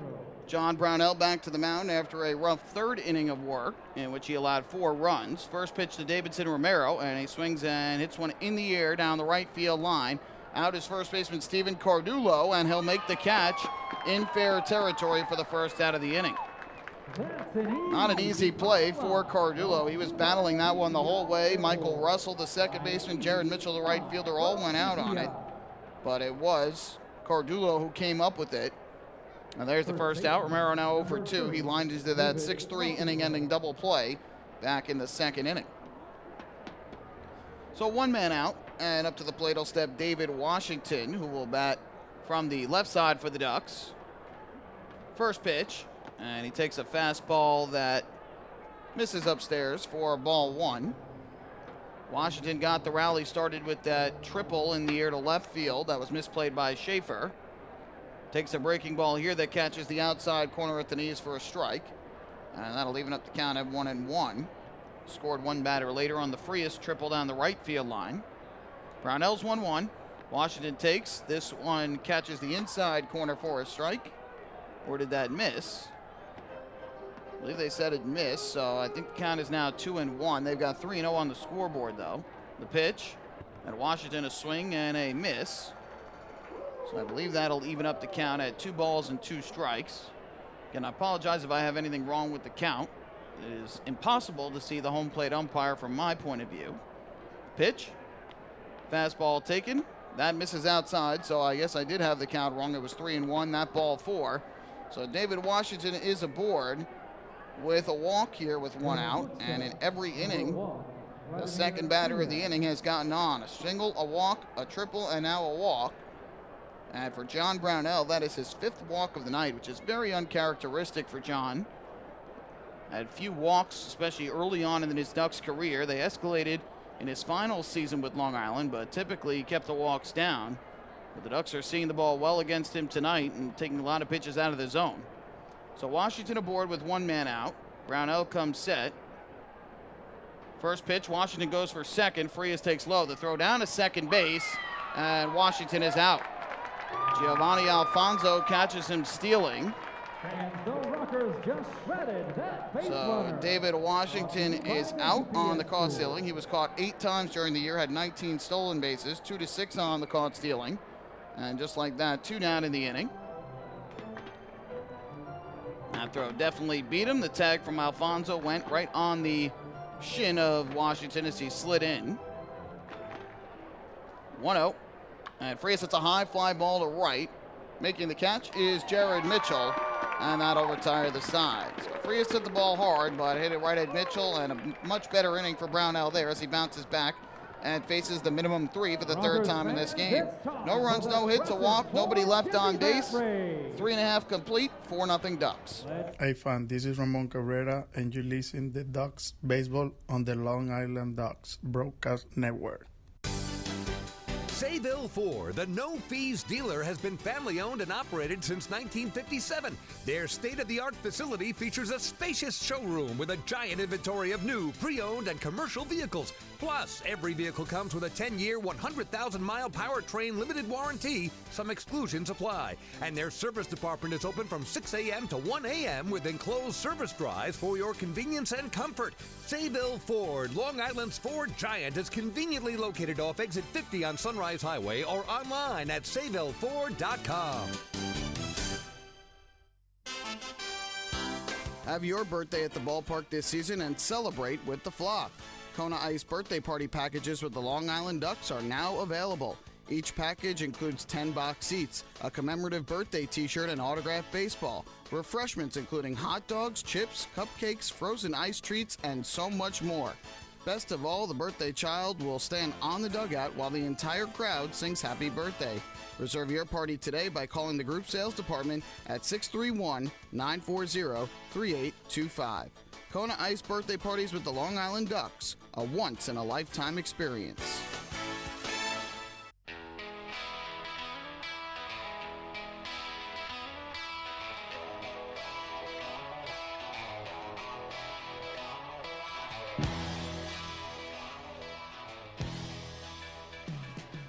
Michael Pollock with you here at BB&T Point in High Point, North Carolina. 3.5 innings complete. The Ducks have a 4-0 lead over the Rockers. Darren Downs back to the mound for his 4th inning of work after John Brownell tossed a scoreless top half of the inning to bounce back from his rocky 3rd. First pitch is taken on the outside corner for a strike, and it is 0-1 on Richie Schaefer, who drew a walk his first time up back in the opening inning, and of course misjudged that fly ball to left by Washington that landed in left, went for a triple, and ultimately led to the big inning. Fastball here taken, and I believe that one missed outside, and so that will even up the count at 1-1, I believe. Schaefer, a .235 hitter during the regular season. Downs kicks and comes home. That fastball misses upstairs. I've got 1 and 2 on the scoreboard here, so perhaps I missed the umpire ruling because, again, I cannot see that umpire from my vantage point. Downs comes set. Here's the pitch. Fastball is taken. This one off the outside corner. And that'll even up the count at 2 balls and 2 strikes. Schaefer will be followed by Mitchell and Schroeder here in the 4th. The pitch. Swing and a miss for strike 3. Nasty breaking ball diving down and in from Downs. Schaefer swings through it. Strikeout number 4 on the night for Darren Downs. And there's 1 away in the 4th. And as we told you, Downs during the regular season, 140 strikeouts, tied with John Anderson of the Barnstormers for the 2nd most in the Atlantic League. Only Darrell Thompson of the Blue Crabs had more as he finished with 162, just 2 shy of tying the league record for strikeouts in a single season. That, of course, was Jonathan Albaladejo with Bridgeport in 2016. Jared Mitchell swings through the first pitch from Downs for strike 1. Mitchell a strike out of his own back in the 1st on a pitch that the Rockers thought that he'd either made contact with it or held up, but he was ruled to have gone around. The Ducks completed the throw to first for the out. Mitchell takes a fastball, and that one misses the outside corner. And that'll even up the count at 1-1 on the former Revolution and Skeeters outfielder, who had 246 this year with 12 homers and 49 RBIs combined between High Point and Sugar Land. Downs gets the sign and comes set. Here's the 1-1 pitch. Mitchell swings and fouls one off to the third base side, up onto the roof, out of play. And the count goes to 1-2.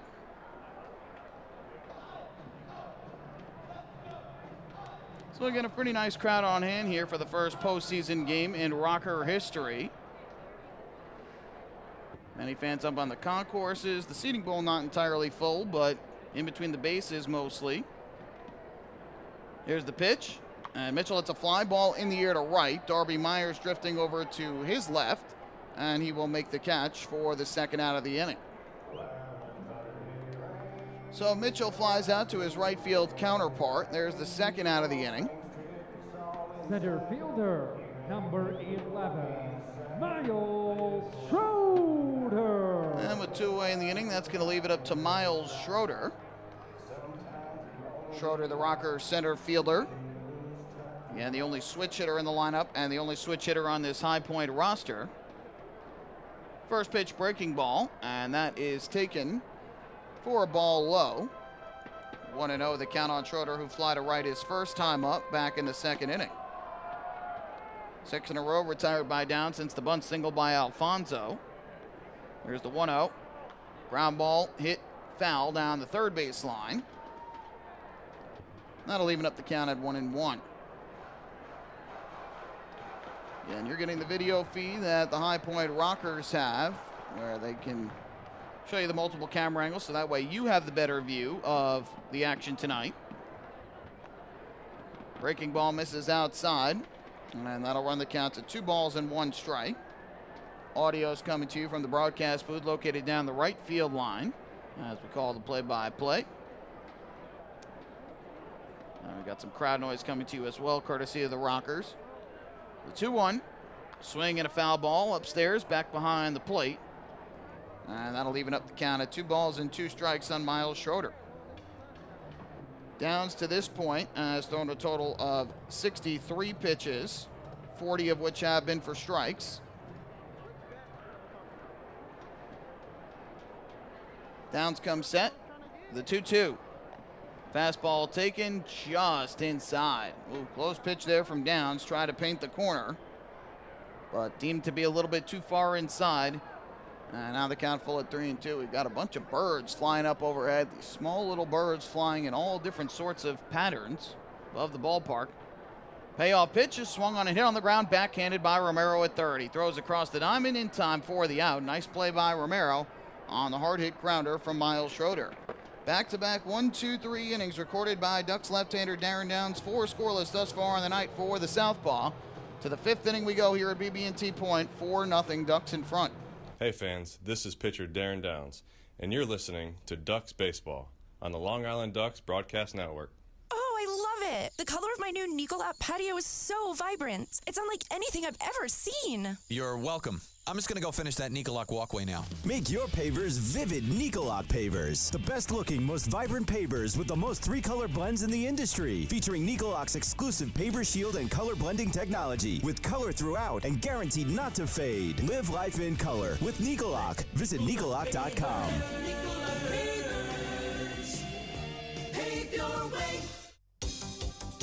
Come for the cornhole and stay for the specials. Introducing the Long Island Ducks Adult Zone at Bethpage Ballpark. Head down the left field line on the main concourse and enjoy a variety of delicious craft beer and wine selections. Half-price domestic draft beers will also be available during all Thursday home games for Thirsty Thursday. And while you're there, be sure to play a few rounds of cornhole while taking in the Ducks game. The Long Island Ducks Adult Zone, your beer and wine headquarters at the ballpark.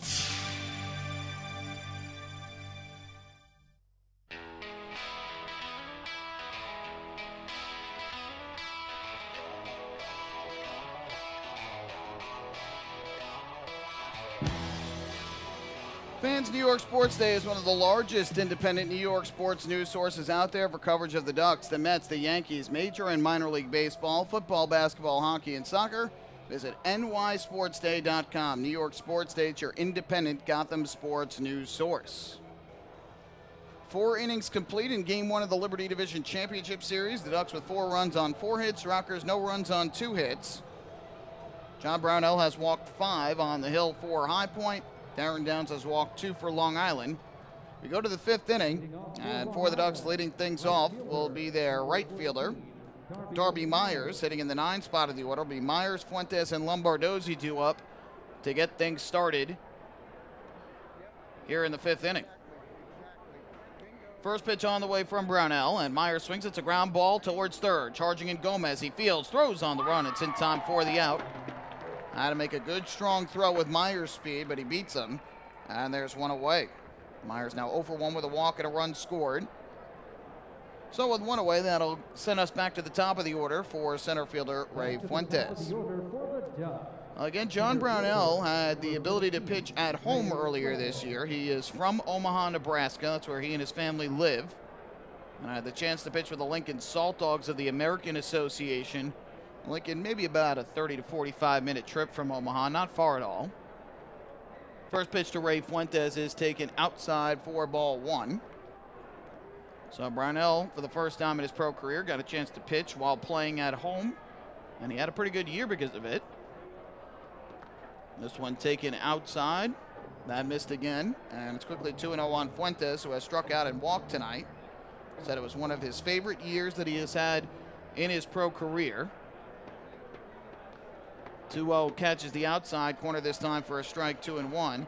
And that has included championships with the Ducks and in the American Association with Grand Prairie.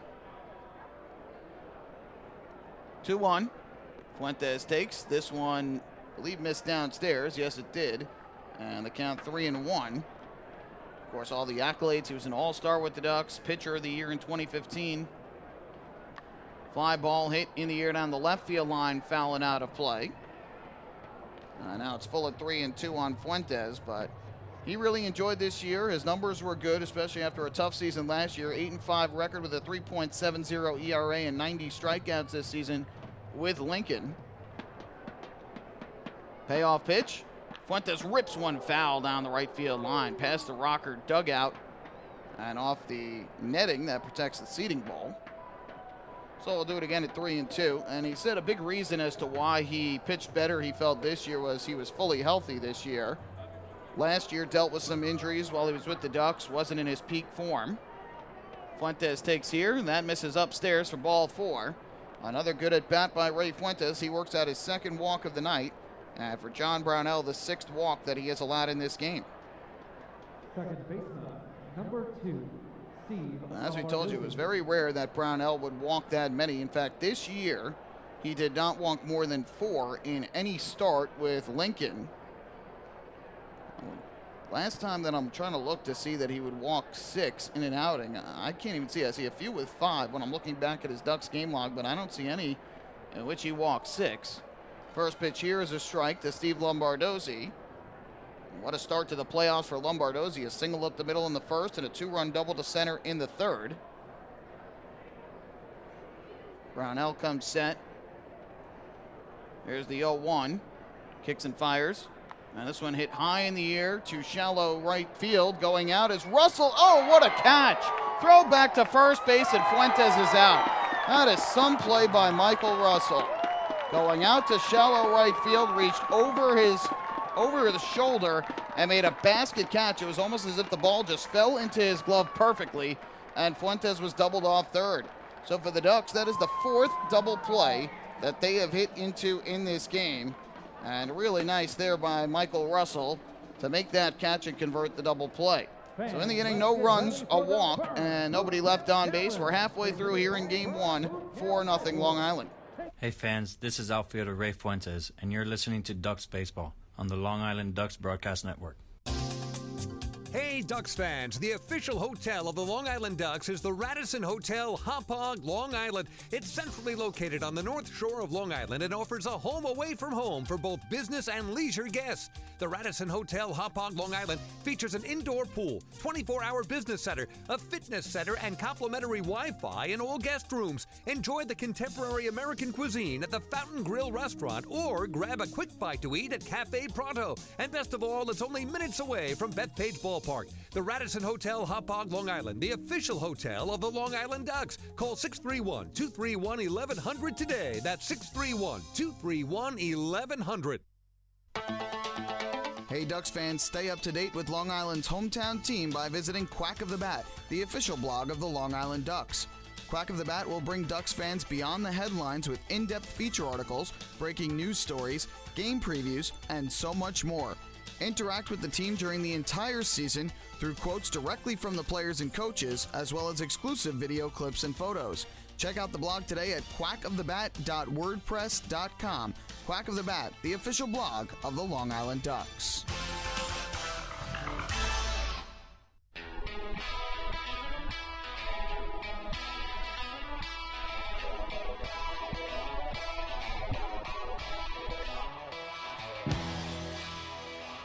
Well, the Rockers defense has certainly shown up tonight. Michael Russell with a great play and converts a double play to end the fifth inning. Down to the bottom of the fifth, and the first pitch swung on and missed for strike one by the leadoff hitter for the Rockers in this fifth inning. That's catcher John Nestor, hitting in the eighth spot of the order. So Brownell, outside of one inning, has faced the minimum three batters in 4 of his 5 innings today. Ground ball back towards the middle. It's caught by Downs. Ricochets to first. Washington fields, and he makes the play. What a bizarre play there. It was a comebacker that I guess deflected off of Downs right to David Washington, and he was able to make the play at first for the first out here in the bottom of the fifth inning. Now they're going to go out and check on Downs, make sure he's okay.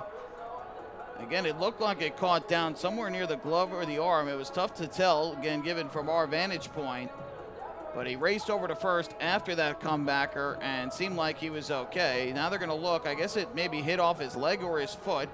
It looks like he's looking down at that right leg, right foot area just to make sure that he is okay and can stay in this game. Now, if you remember back on September the 1st, Darren Downs took a line drive from Somerset's Will Kenger off of his finger and face and ultimately had to come out of the ball game.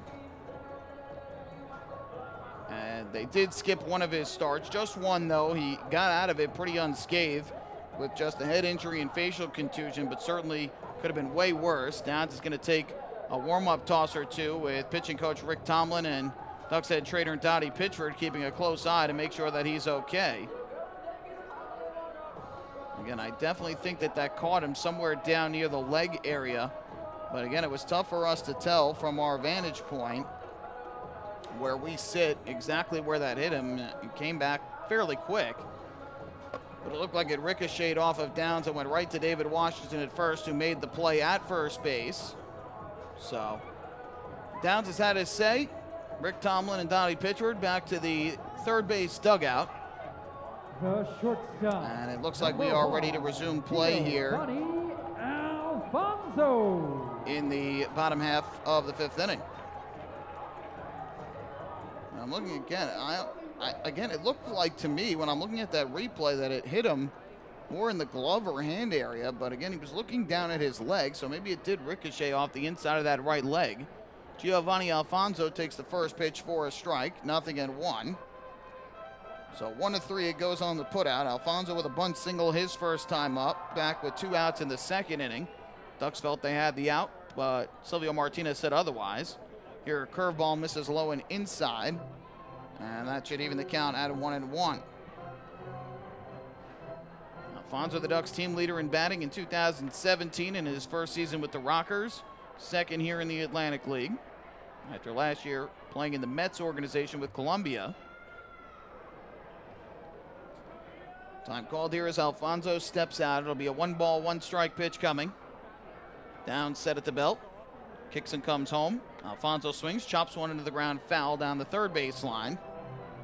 And the count quickly moves to 1-2. All 4 runs coming for the Ducks in the top half of the third inning. And they lead it 4-0 here in Game 1 of the Liberty Division Championship Series. 1-1 pitch. Alfonso swings. It's a ground ball to third. Grabbed there by Romero. And he throws a perfect strike across the diamond for out number 2. Back to the top of the order. 2 ground outs induced by Downs. He has now gone 1 full trip through the Rockers lineup without allowing anybody on base.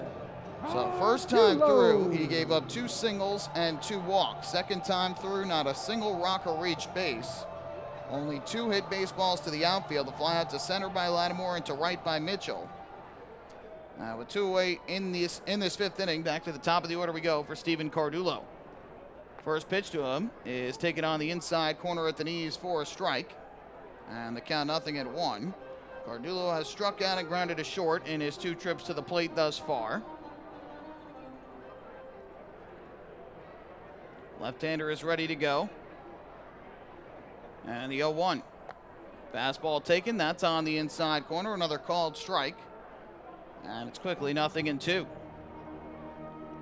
Back-to-back 1, 2, 3 innings thus far for Darren Downs. Can he make it 3 in a row?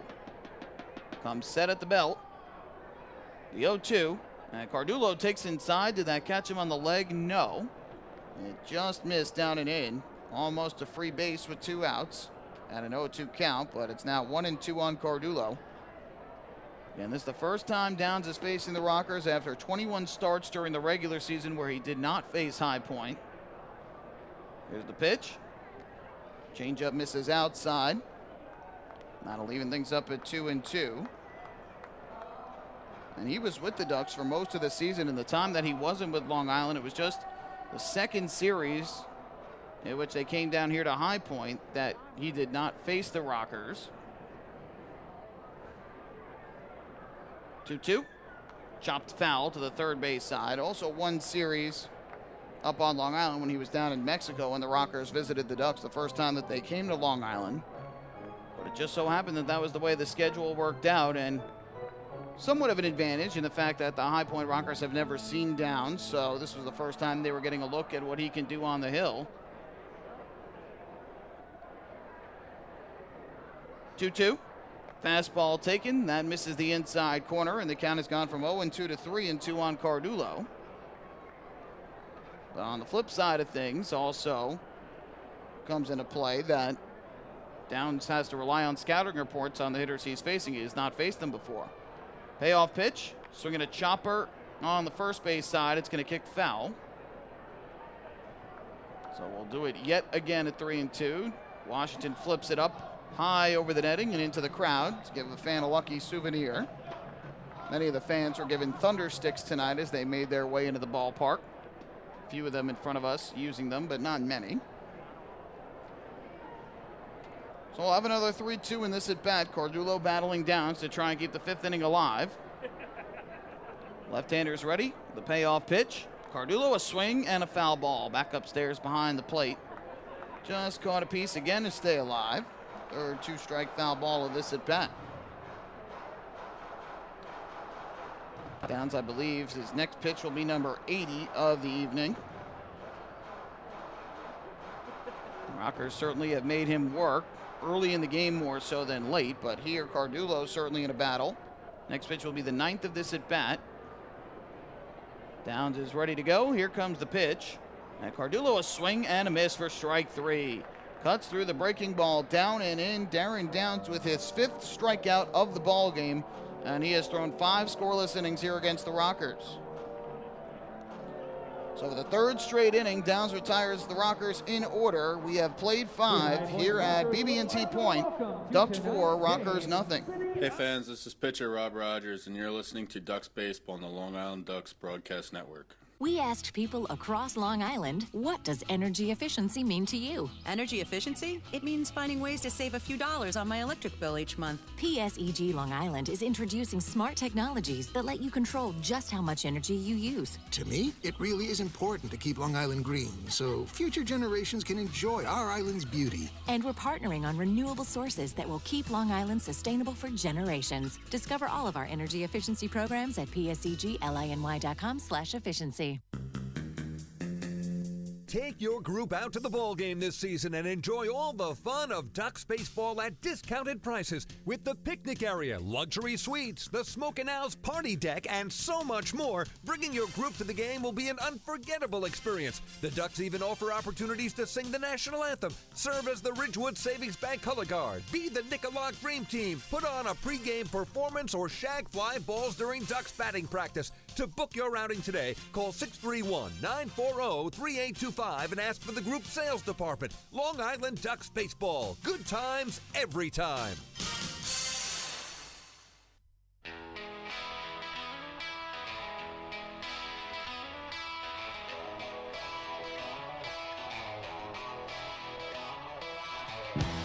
Fans, don't forget to stop by the Waddle Inn shop on your next visit to Bethpage Ballpark, where exclusive hard-to-find Ducks memorabilia is now on sale. Proceeds benefit the Quacker Jack Foundation, the charitable arm of the Ducks. You can shop right now online at liducks.com for all your favorite Ducks apparel to get ready for playoff baseball, which returns to Bethpage Ballpark on Friday night when these two play Game 3 of this series. First pitch to Lou Ford, a breaking ball strike from John Brownell, 0-1. Right now, the Waddle Inn shop is actually closed for a little remodeling that they are doing. So for now, you can shop online, but it should be open again on Friday. Another strike to Ford, and it's quickly 0-2. Ford has grounded into a double play and walked in his 2 trips to the plate thus far. The 0-2, and a check swing at a pitch downstairs. They ask for an appeal. No swing, says Silvio Martinez. And that'll move the count to 1-2 strikes. The Ford, Mazzilli, and Sanchez due up here in the inning. Brownell is ready. The kick and the pitch. Lifted in the air to center and hit fairly well. Back goes Miles Schroeder, and on the run he makes the catch for the first out. Schroeder almost had that ball go over his head. He kind of had to reach out with his glove behind him and was able to make the catch. So Ford retired, 1 away here in the 6th inning, and that'll bring up the left fielder L.J. Mazzilli. Well, it is time for tonight's trivia question as we test your knowledge of the Ducks, the Atlantic League, and baseball as a whole. And we've got a good one for you, as brought to you by Chris King, one of our fellow broadcasters here in the Ducks broadcast booth. Davidson Romero takes a fastball for a strike, 0-1. The Rockers are the first team in Atlantic League history as a first-year team to make the playoffs, with the exception of the league's first year, where obviously everybody was a first-year team. That pitch taken upstairs. Now, they say 2-0 on the scoreboard, so I guess that first pitch was a ball. Again, a little tough for us to see. 2-0 on Mazzilli, who has grounded to second and hit a sac fly to right. Here, Mazzilli fouls one off. Nope, swung and missed. And the count 2-1. So again, the Rockers are the first team outside of the league's first year of existence in which an expansion team, the first-year team, made the postseason. Mazzilli takes down and in. That'll move the count to 3 strike. 6 other teams in Atlantic League history, though, have made the playoffs in their second year in the league. As Mazzilli takes here for ball 4, so another walk issued by Brownell, his 7th of the night. And down to first base goes L.J. Mazzilli. Brownell has walked at least one in every inning except for the first. Ducks have had at least one man on in every inning. That'll bring up Hector Sanchez. But as we were saying, 6 teams have made the postseason in their second year in the league. And of those 6, only one has won a championship. Sanchez swings, grounds one through the right side for a base hit. Past the diving try of Russell. Mazzilli around second, going for third, and he'll slide in there safely. So Hector Sanchez has his first hit of the ball game. Back-to-back base runners for the Ducks with 1 out in the 6th. Long Island's got runners at the corners, 1 man out for third baseman Davidson Romero. All this action, and we can't get you the trivia question. So our question to you, again, since 1998 when the league began, 6 different teams made it into the postseason in their second year in the Atlantic League. Only one won a championship in that second year. The question is, who was the team? And if you can guess the year as well. We'll let you think about it. We'll give you the answer in the bottom half of this 6th inning. First pitch on the way from Brownell to Romero. And he will swing and lift a fly ball in the air to left center. Over and making the catch, Richie Schaefer. Tagging from third is Mazzilli. He will come in to score. It's a sac fly and an RBI off the bat of Davidson Romero. And the Ducks now lead it 5-0. So a productive out for Romero, who had 5 sac flies on the season. He picks up his first run batted into the playoffs. Mazzilli scores his first run of the postseason. And for the Ducks, their second sac fly of the ball game.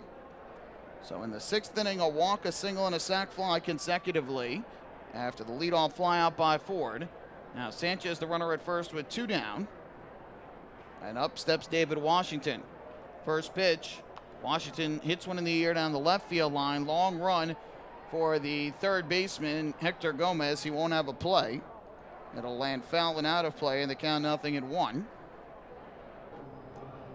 So the Rockers, the first team in league history outside of the league's inception in 1998 to have made the playoffs in its first year of play. In that first season, Atlantic City defeated Bridgeport to become the league champion. But since that point, from 1999 through 2018, no other first-year team made the playoffs. Here's the 0-1. Washington takes a fastball. That one catches the inside corner for a strike. And it's quickly 0-2. Brownell comes set. Here's the pitch. And Washington hits a ground ball foul down the first base line. So that will keep his at-bat going. Washington's been on base twice in this game. He had a triple and scored a run in the 3rd, drew a walk in the 4th, but was caught stealing 2nd. Sanchez, the runner at first base, does not run well. Washington led the Ducks in homers for the 2nd straight year. He had 23 of them this year. The 0-2 pitch is a breaking ball that missed down and in. A slider from Brownell. Washington would not chase. And we'll do it again, this time with a count of 1-2. Now Davidson Romero sac fly has made this a 5-0 ball game. The 1-2. Fastball is taken high. And that'll even up the count. Brownell to this point has thrown a total of 82 pitches, 43 of them for strikes. Nobody warming for the Rockers, and Brownell has always been the type where pitch count really doesn't matter all that much. He's not a guy that's going to blow you away with a hard fastball. 2-2. Washington a swing and a miss for strike 3 as he chased the breaking ball down in the dirt, and that will put an end to the inning. So John Brownell gets the strikeout, just his 2nd of the night. And that will put an end to the top of the 6th inning. But the Ducks extend the lead of 5. They get 1 run on a hit, a walk, and a sac fly. No errors in the inning, 1 man left. 5.5 complete, 5-0 Ducks. Hey fans, this is infielder Steve Lombardozzi, and you're listening to Ducks Baseball on the Long Island Ducks Broadcast Network. Going way back is Joe Holden. And he is looking up, and that one is headed to field 5 at Robert Moses. The waves are gnarly, and the Ducks have tied it at 1.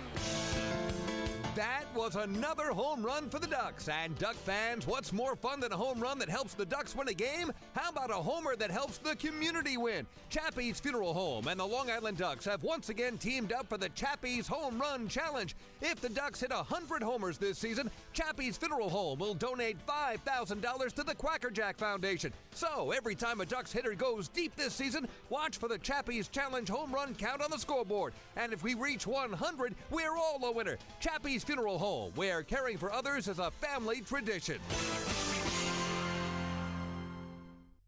Can't get enough of the Long Island Ducks? Well, now you can get even more inside info on your favorite hometown team through Facebook and Twitter. The Ducks are constantly updating fans through social media with scores, transactions, ballpark promotions, and much more. You can even win great prizes. All you'll need to do is make a free account on Facebook and Twitter, and then visit us at facebook.com/LIDucks and twitter.com/LIDucks. Think you're Long Island's biggest Ducks fan? Get connected now.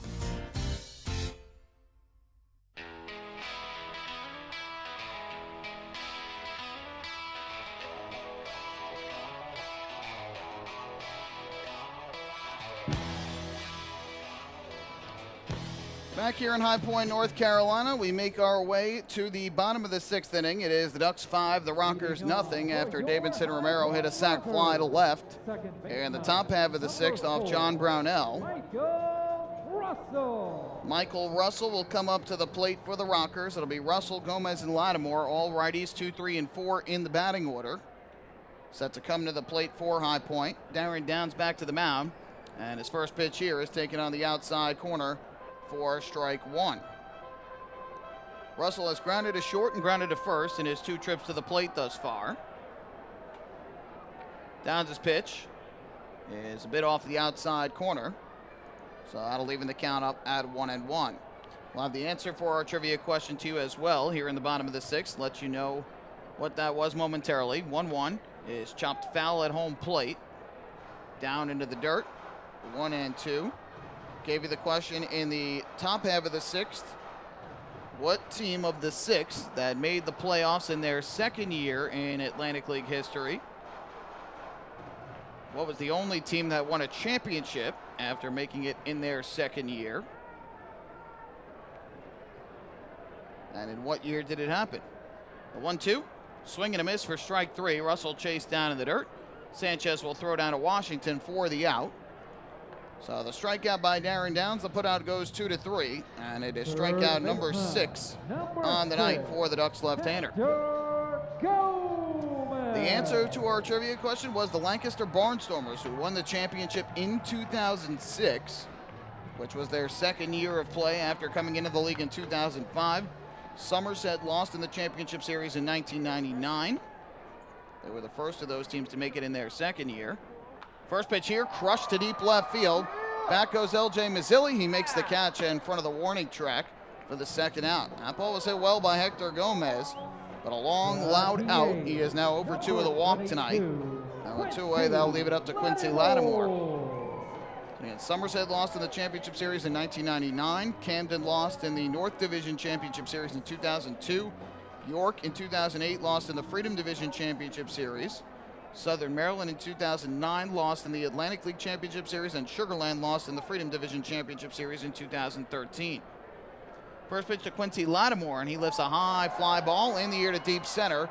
Back goes Ray Fuentes to the track. He is at the wall, and you can forget it. A solo home run over the center field fence off the bat of Quincy Lattimore. His first home run of the postseason, and the 2-out solo blast has the Rockers on the scoreboard as they have closed to within 5-1. So the crowd here at BB&T Point making some noise for the first time tonight. Back-to-back first pitch swings, back-to-back hard-hit baseballs. I thought the ball that was hit by Gomez had a better chance to get out than that one, but that ball just kept drifting and drifting, and it goes over the center field fence, which is 400 feet away from home plate. So Lattimore's homer has made it a 4-run game once again. First pitch here, and that is taken for a strike. 0-1 the count on Richie Schaefer, who has walked and struck out in his 2 trips to the plate. Now it'll be an 0-1. Downs looking in for the sign, kicks and comes home. Fastball misses up and away. It's 1-1. So it's the first home run, the first RBI, and the first run scored in Rockers playoff history, and it's the same guy who gets all three of them, Quincy Lattimore. The 1-1, taken for a strike on the outside corner, and 1-2 on Schaefer, who has walked and struck out. Lattimore had 21 homers, 72 RBIs during the regular season. He's now 2 for 3 in this one.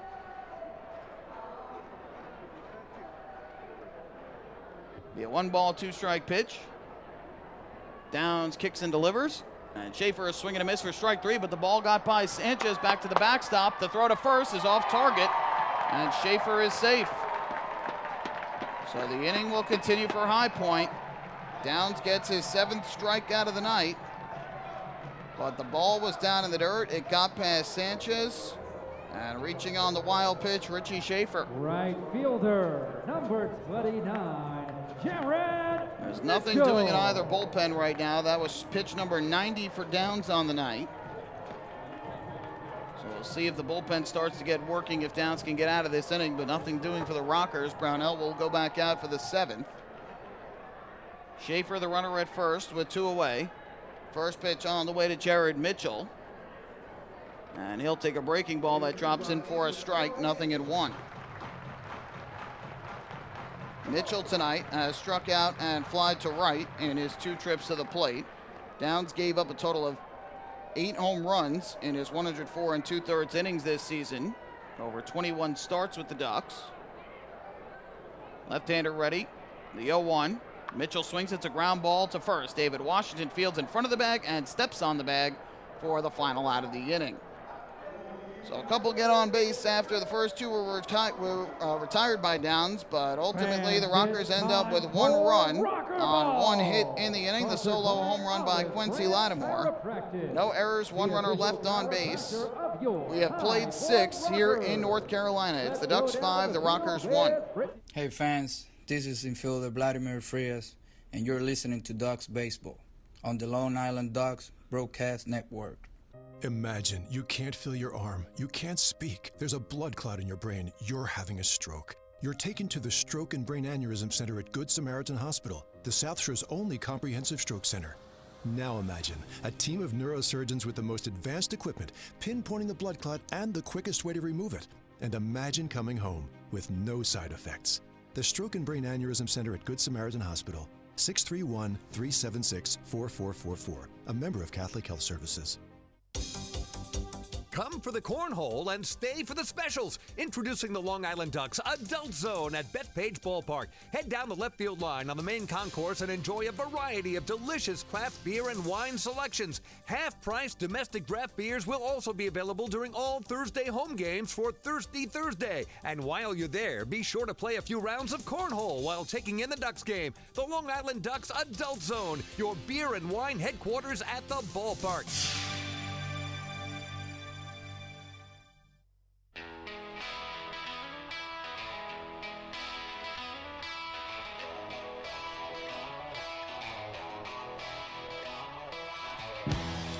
Seventh inning coming up. Ducks 5, Rockers 1. I do want to give some partial credit out here because I did misspeak. We had a couple of fans on our YouTube page that mentioned Bridgeport Bluefish in 1999 as part of the answer to our trivia question when I talked about second-year Atlantic League teams that made the playoffs and won championships. They are correct. Bridgeport did make the playoffs in their second year and did win a championship that year. So I did misspeak, but here is why I misspoke. First pitch is taken for a ball by Ducks shortstop Vladimir Frias, sitting in the number 8 spot of the order. And so the count 1-0 on Frias. Brownell winds and fires. And Frias lines one in the air to left field. That's going to get down for a base hit. Fielded by Schaefer and fired back in. Frias with his second hit of the ball game. He had an RBI triple earlier. And for the Ducks, their 6th hit of the night. Where I misspoke was I meant to say which team reached the playoffs for the first time in their second season of playing the Atlantic League and went on to win a championship. Bridgeport had actually made it first in 1998 when they lost to the Atlantic City Surf in the championship series. Brownell's first pitch, squaring the bunt and taking for a ball. The throw back to first base is not in time. Frias is back there safely. So again, I believe it was a ball, and the count is 1-0. Frias, who had a good lead, had to scamper back quickly.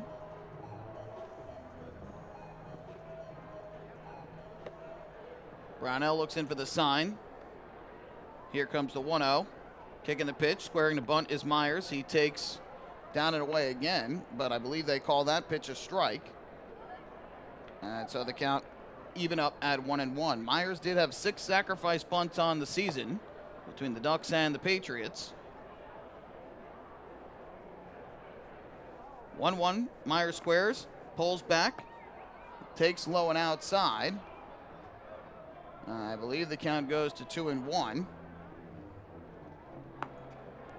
Again, it's very tough for us to tell with the people that are sitting in the seats. We cannot see the home plate umpire. We're trying to rely on a monitor off to our left, which is also partially being blocked by some of the folks in the control room to our left. I'm trying to get as best of a view as I can. And you've probably got a better view of it than I do from my location. We're appreciative of the Rockers giving us the video feed to provide you folks with the best possible view of the game. Here's the pitch. And that is taken low and inside. That's ball 3. So now the count 3-1 on Darby Myers. And let's see if his approach changes, if he'll still be trying to bunt or not. Meanwhile, the Rockers are getting Dusty Isaacs loose in the bullpen in front of us here in right field. Brownell's 3-1. Myers does not square, and he takes low for ball 4. The runner was going on the pitch. So that misses. Now a walk again issued by John Brownell. That is his 8th walk of the night. Ducks are showing tremendous patience against the right-hander in this game. Brownell having a bit of trouble finding the strike zone. Again, he has walked at least 1 in each of the last 6 innings that he has been on the mound. And so now the Ducks with 2 on, nobody out, and back to the top of the order we go for Ray Fuentes. Good speed on with Frias at second and Myers at first. First pitch from Brownell. Fuentes squares, and he takes a breaking ball at the knees for a strike. 0-1 the count. Fuentes has walked twice and scored a run in this game. He struck out his first time up, had 2 sacrifice bunts during the regular season. Runners take their leads. Brownell will turn and fake a throw back to second base, chasing Frias back to the bag. And Frias had a total this season of, I believe, 25 stolen bases. Fuentes bunts, third base side, fielded by Gomez. His throw to first, and he just beat Fuentes by a step. Good throw by Gomez. Had to throw it hard with Fuentes running, but he gets the out. So 5-3 on the sacrifice bunt. Actually, I believe it was 5-4. No, my mistake. It was 5-3. The sac bunt is successful. Runners move to second and third with 1 out, and with that, out of the dugout comes Jamie Keefe, and that'll be all tonight for right-hander John Brownell. So all things considered, he really had just 1 bad inning, and that was the 4-run third inning in which the Ducks sent 8 men to the plate. They scored 4 runs on 3 hits and 3 walks. Aside from that, he faced the minimum 3 batters in 4 innings and gave up just a 1 run in the 6th, but a single and a walk got things started. The sac bunt moves the runners in a scoring position, and now with second and third and 1 out, Dusty Isaacs will come on to pitch for the Rockers. Hey fans, this is manager Wally Backman, and you're listening to Ducks Baseball on the Long Island Ducks Broadcast Network. Imagine you can't feel your arm, you can't speak. There's a blood clot in your brain. You're having a stroke. You're taken to the Stroke and Brain Aneurysm Center at Good Samaritan Hospital, the South Shore's only comprehensive stroke center. Now imagine a team of neurosurgeons with the most advanced equipment, pinpointing the blood clot and the quickest way to remove it. And imagine coming home with no side effects. The Stroke and Brain Aneurysm Center at Good Samaritan Hospital, 631-376-4444, a member of Catholic Health Services. Come for the cornhole and stay for the specials. Introducing the Long Island Ducks Adult Zone at Bethpage Ballpark. Head down the left field line on the main concourse and enjoy a variety of delicious craft beer and wine selections. Half-price domestic draft beers will also be available during all Thursday home games for Thirsty Thursday. And while you're there, be sure to play a few rounds of cornhole while taking in the Ducks game. The Long Island Ducks Adult Zone, your beer and wine headquarters at the ballpark.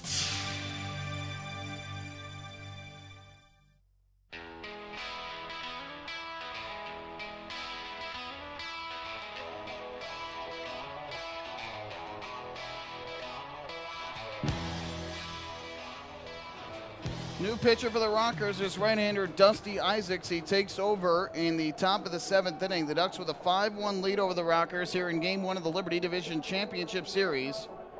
A single and a walk got things started by Frias and Myers respectively here in the 7th. Ray Fuentes sacrificing the runners over to second and third.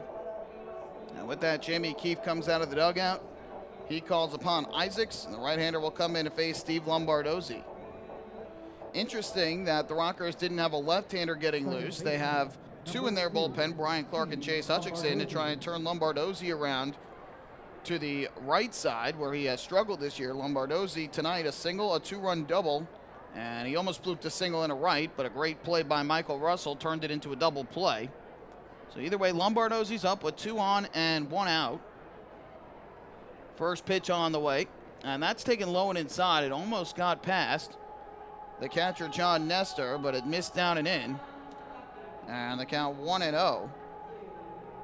Lombardozzi, who had 33 RBIs during the regular season, gets 2 here thus far in Game 1 and now is looking for more. Isaacs comes set. Here's the 1-0. And that fastball, I believe, missed inside. Indeed, it did. And so the count 2 balls and no strikes. Isaacs pitched in a total of 23 games for High Point, went 1-3 with a 5.55 ERA, had 1 hold on the year.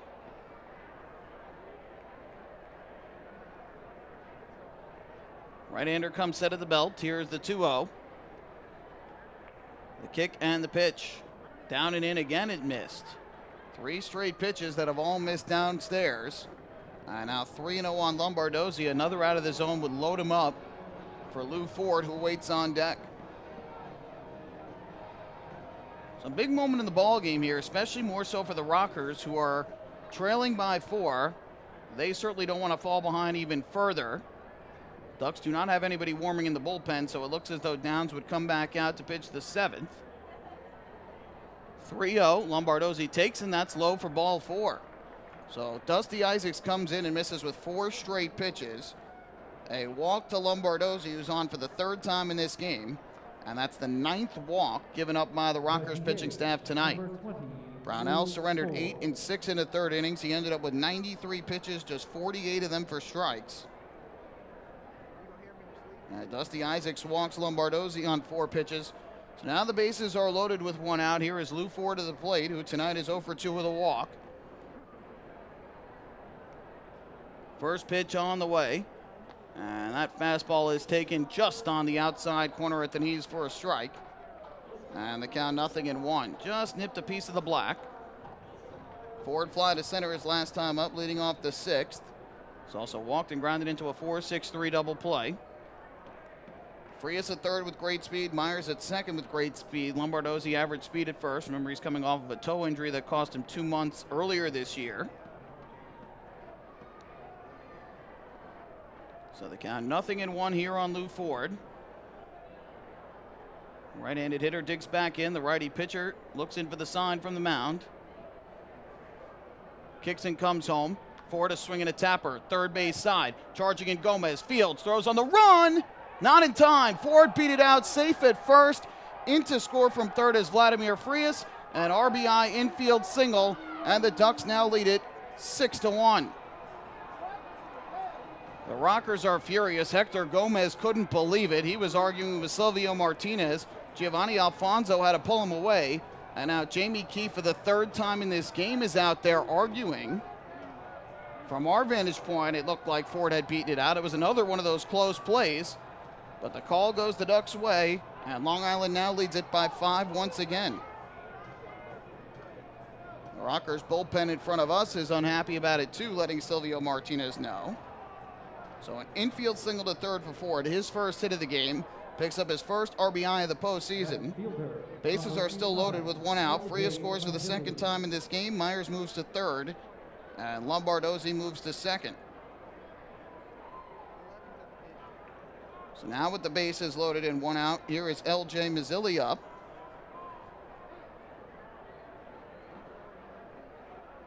First pitch from Isaacs. And Mazzilli will take a fastball on the outside corner at the knees for strike number 1. Mazzilli with a ground out to second, a sac fly to right, a walk, and a run scored tonight.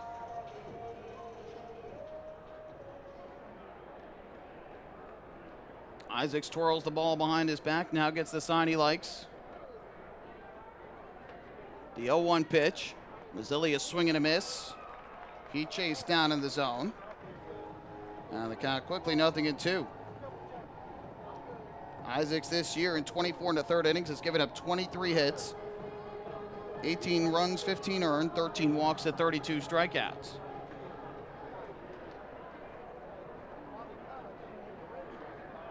Isaacs gets the sign and comes set. Here's the 0-2 to Mazzilli. Pitch on the way. And Mazzilli will take this one out of the zone, down and in. Isaacs trying to get him to chase. He would not do so, and it's 1-2. You love to see the hustle from Lou Ford, who legged out that infield single. Hector Gomez has a strong arm at third and made a good throw, but just a hair late, according to Silvio Martinez.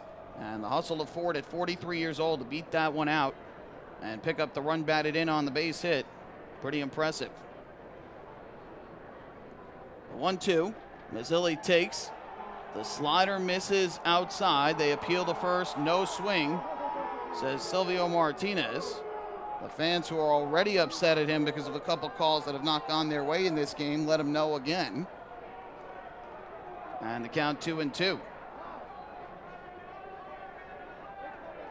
Rockers cannot let their emotions get the best of them in this game. They've got to focus on trying to find a way to keep the Ducks off the scoreboard and come back and win if they want to win this one. 2-2. Mazzilli a swing and a ground ball.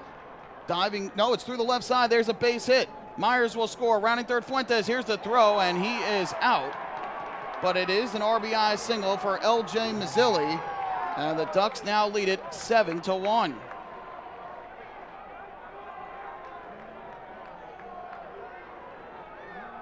Hold on here. I see a whole bunch of Rockers that are looking towards home plate.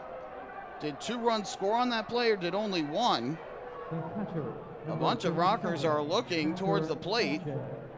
I thought only 1 run came in on that base hit, but perhaps the safe call was made. I'll have to wait and see. So again, I believe it is 7-1. That's what they have on the scoreboard. A bunch of the Rockers seemed upset looking in towards the plate.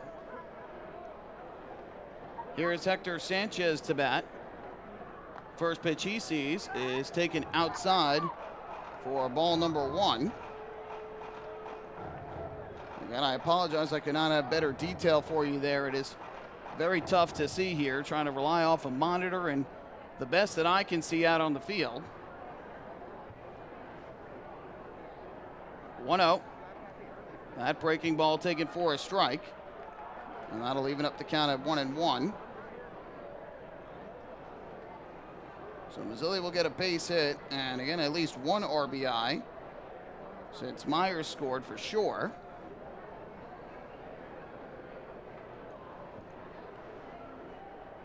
The 1-1. Sanchez a swing and a miss as he chased downstairs. And that'll move the count to 1-2.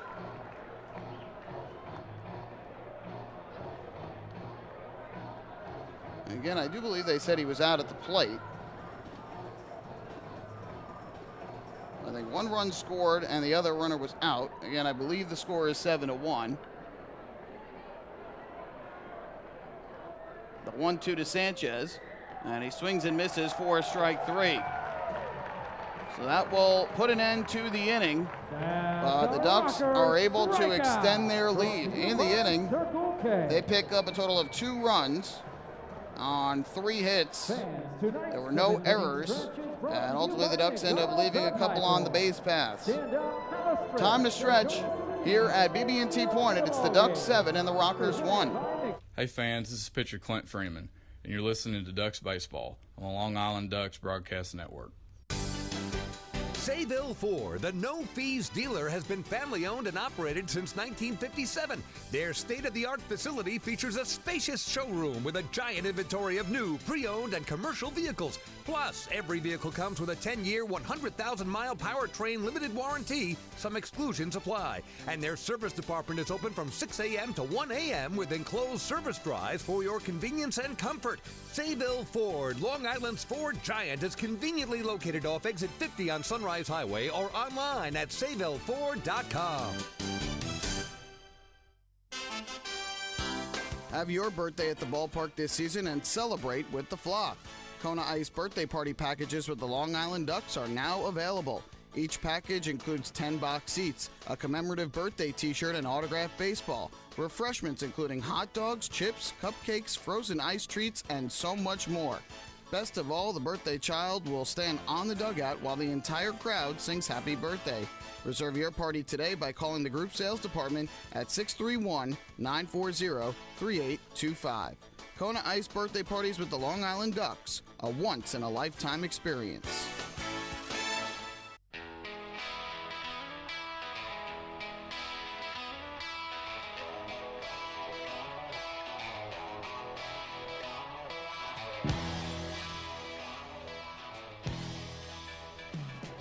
It is indeed 7-1 in favor of the Ducks. We make our way to the bottom half of the 7th inning. Fans, thank you for following throughout the season as the Ducks try to meet the Chappies home run challenge.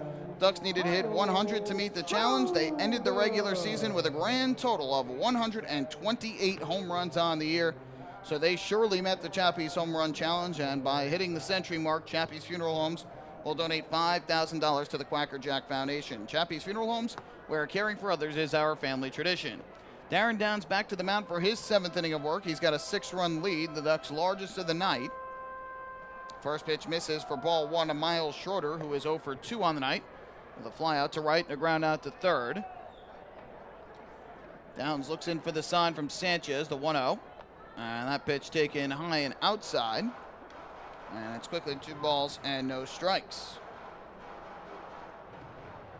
Downs enters the inning with 92 pitches on the night.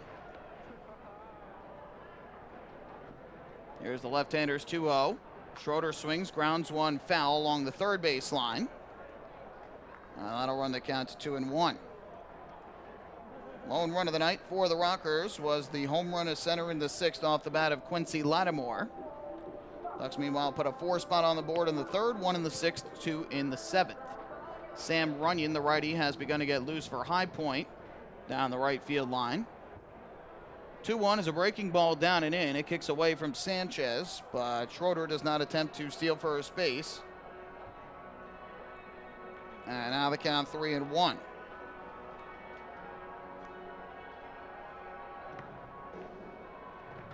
The crowd has been quieted for the moment here in North Carolina after the Ducks put up 2. Could have been 3 if not for the great throw by Richie Schaefer in left that got Steve Lombardozzi at the plate. Here, a foul ball back by Miles Schroeder and out of play. And the count 3-2. I did get confirmation that that base hit to left did score Frias. I had incorrectly said Fuentes out at the plate, but it was Lombardozzi who was thrown out trying to score from second on the base hit. Payoff pitch. And that taken high and outside for ball 4. Darren Downs missed well up and away. A leadoff walk to Miles Schroeder here in the 7th. 3rd walk of the night issued by Downs, his first since the opening inning, when he walked 2 and gave up a single with 2 outs, but struck out Mitchell to leave the bases loaded. Since that point, he has allowed 2 hits and now 1 walk. So the Rockers get the leadoff man aboard. That'll bring up their catcher and 8-hitter John Nestor, who is 0 for 2.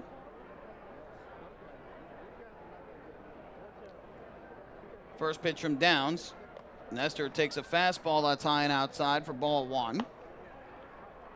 Nestor went down swinging in the 2nd, grounded back to the mound in the 5th. Downs at one point had retired at 12 in a row before the home run by Lattimore. 1-0 is taken. This one misses down and in now. Downs having a little trouble finding the strike zone. Walked the leadoff hitter, and now he's behind 2-0 on Nestor. Downs, for the most part this year, has finished in that 90 range in terms of pitches. He's had a couple starts where he's gone a little over 100. His high was 108 on August 20th against Somerset. And the Ducks are starting to get what appears to be a right-hander loose in their bullpen. It looks like Joe Iorio from our vantage point. The 2-0 from Downs. That fastball misses, and it's 3-0. So Darren Downs in danger of walking the first two hitters here in the seventh after the Ducks put a 2-spot on the scoreboard in the top half of the inning.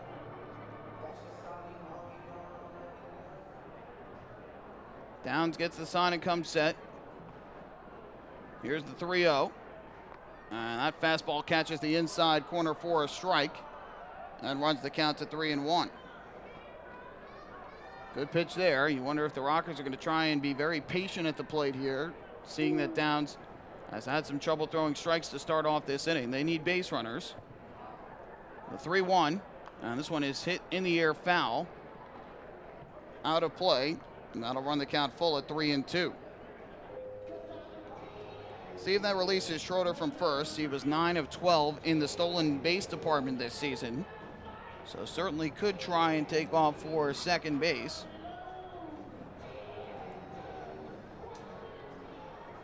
Downs is ready. The payoff pitch on the way to the plate. Runner does not go, and the pitch is swung and popped up in the air near home plate. David Washington at foul ground will make the catch for the Ducks. And there's the first out of the inning. Nice job by Downs to battle back after falling behind at 3-0. And he comes back to retire Nestor on the foul pop. One away here in the bottom of the seventh inning, and that'll bring up Giovanni Alfonso to the plate. On the out-of-town scoreboard tonight, Game 1 of the Freedom Division Championship Series is underway down in Sugar Land, Texas, and the visitors have a 2-0 lead. The York Revolution on top 2-0, top of the fifth inning. With that, out of the dugout comes Wally Backman with Giovanni Alfonso coming to the plate. He takes the baseball from Darren Downs. He'll make his way back to the third base dugout. 6 1/3 strong innings tonight from the Ducks left-hander, who gets a nice applause from his teammates in the dugout as he makes his way off. Coming up to the plate will be Giovanni Alfonso. Coming into the game for the Ducks appears to be right-hander Joe Iorio. Pitching change coming up here in High Point. Hey fans, this is outfielder and hitting coach Lou Ford, and you're listening to Ducks Baseball on the Long Island Ducks Broadcast Network. Oh, I love it. The color of my new Nicolat patio is so vibrant. It's unlike anything I've ever seen. You're welcome. I'm just going to go finish that Nicolak walkway now. Make your pavers vivid Nicolak pavers. The best looking, most vibrant pavers with the most 3-color blends in the industry. Featuring Nicolak's exclusive paver shield and color blending technology. With color throughout and guaranteed not to fade. Live life in color with Nicolak. Visit Nicolak.com.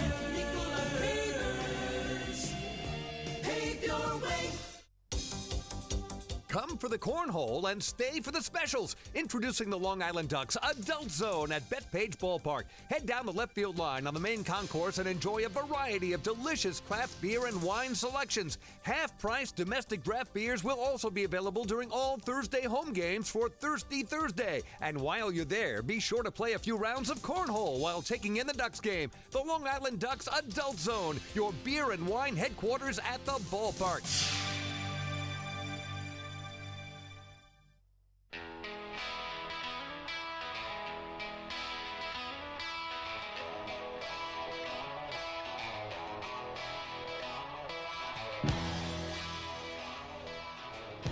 So Joe Iorio is the new pitcher for the Ducks. We play in the bottom of the seventh here in Game 1 of the Liberty Division Championship Series. The Ducks have the lead, 7-1.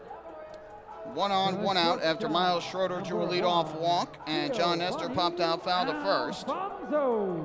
Giovanni Alfonso will come up to the plate for High Point. A righty-righty matchup with Iorio. And Downs, who finishes night with 104 pitches, just 4 shy of his season high, which again was 108 back on August 20th against Somerset. So Iorio into the game, his first pitch on the way to Alfonso, and he deals a fastball that catches the outside corner at the belt for a strike. Alfonso did not like the call from the automated ball strike system and walks all the way out of the batter's circle because of it.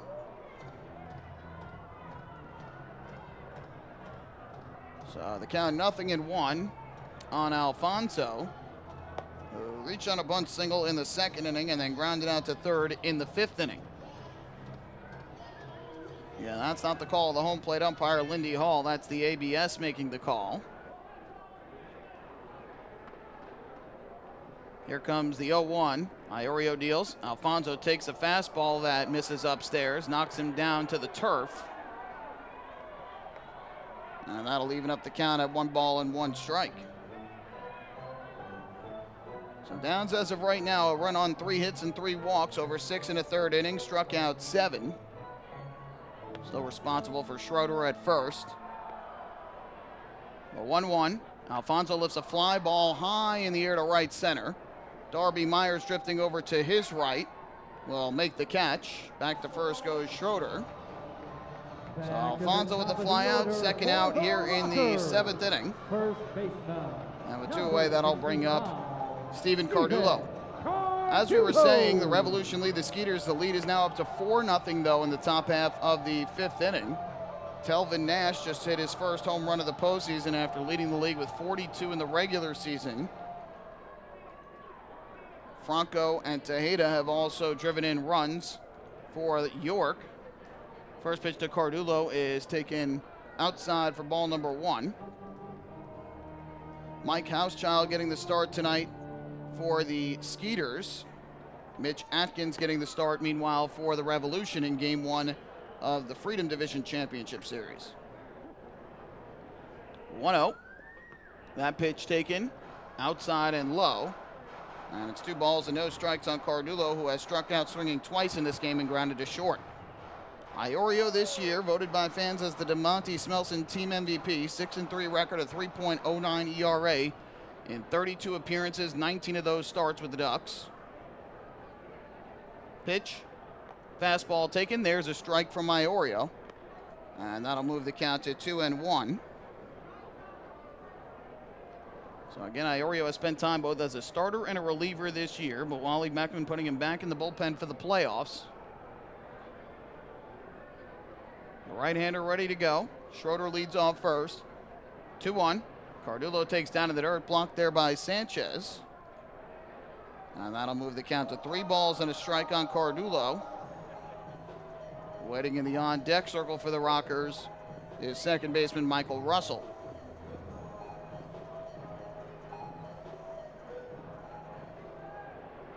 Iorio gets the sign and comes set. Here's his 3-1 delivery. That's ripped back up the middle and into center field, a base hit. Schroeder will go to second. He'll stop right there. Steven Cardullo's got his first hit of the ball game. A 2-out single up the middle. Second baseman, number 4. And now the Rockers with runners at first and second with 2 men down for Michael Russell.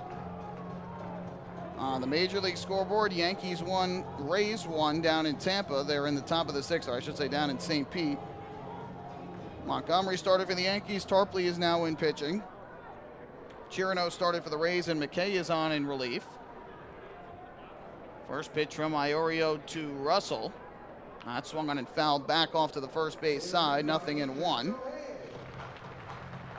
Cameron Maben with his 10th home run of the year for the Yankees. Kevin Kiermaier his 14th of the year for the Rays. Be an 0-1 from Iorio. Right-hander gets the sign and comes set. Kicks and delivers. And Russell pops another one foul off to the first base side for strike 2. Mets trailing the Marlins right now 4-0, top of the 7th at Citi Field. Syndergaard went the first 5 of the Mets. Mazza now pitching. Alcantara still on the hill for the Marlins, who have a home run tonight from Diaz, his 4th of the season. The 0-2 from Iorio. Kicks, fires. Russell a line drive past Lombardozzi. It's in a right field, a base hit. Rounding third and coming home is Schroeder. He will score. It's an RBI single to right field for Michael Russell off of Joe Iorio. And the lead down to 5. It's a 7-2 ball game. So some 2-out thunder from the Rockers against Joe Iorio. Back-to-back base hits by Cardullo and Russell. For Russell, his first hit of the night, his first RBI of the playoffs. Schroeder scores his first run of the postseason. And now Hector Gomez comes to the plate with 2 on and 2 out. The Rockers trying to battle back in this game after Downs got taken out with 1 out in the inning. Iorio retired the first hitter, but has given up back-to-back hits and misses down and away here for ball number 1. Gomez drew a walk in the first inning, then has grounded to short and flied to left. Iorio comes set. The 1-0. Gomez takes, and that one misses low and outside. Iorio working himself into some trouble here, falling behind in the count. He fell behind on Cardullo and has now fallen behind on Gomez. He was ahead 0-2 on Russell, but left the pitch up and over the plate, and Russell drove it the other way past Lombardozzi.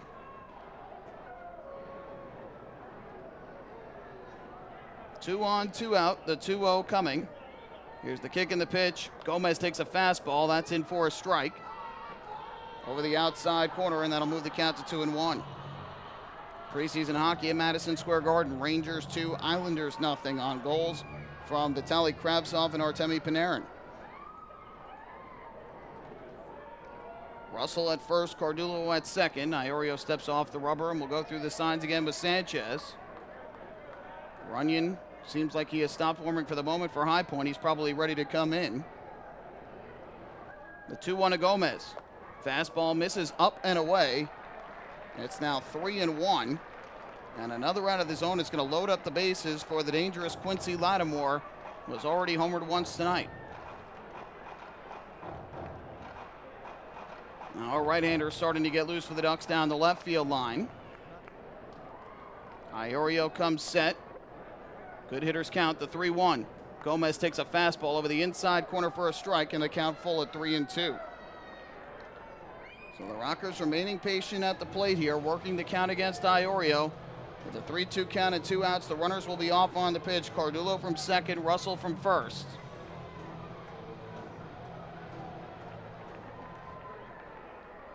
A long look into home plate for the Long Island native. Iorio gets the pitch he likes. 3-2. Swinging a fly ball in a right. Darby Myers racing over. He won't get there. It's a base hit. That ball will go to the wall. 2 runs will score. Gomez in a second. A 2-run double down the right field line for Hector Gomez. And all of a sudden it's a 3-run ball game. Ducks 7 and the Rockers 4. 3 straight 2-out hits allowed by Joe Iorio after he got the second out of the inning. Cardullo and Russell singling, Gomez with a double. And Gomez's first hit and first 2 RBIs of the postseason have trimmed a 6-run deficit down to 3. It was a bit of a problem at points for the Ducks at the end of the regular season where teams were coming back when the Ducks had taken big leads. And Iorio struggling to get through the 7th here. He is taken out of the ball game, and another righty is going to come in for the Ducks. We've got ourselves a new ball game here at BB&T Point. The Rockers have closed to within 3, courtesy of 3 straight 2-out hits. Hey fans, this is manager Wally Backman, and you're listening to Ducks Baseball on the Long Island Ducks Broadcast Network. Imagine you can't feel your arm, you can't speak, there's a blood clot in your brain, you're having a stroke. You're taken to the Stroke and Brain Aneurysm Center at Good Samaritan Hospital, the South Shore's only comprehensive stroke center. Now imagine a team of neurosurgeons with the most advanced equipment, pinpointing the blood clot and the quickest way to remove it. And imagine coming home with no side effects. The Stroke and Brain Aneurysm Center at Good Samaritan Hospital, 631-376-4444, a member of Catholic Health Services.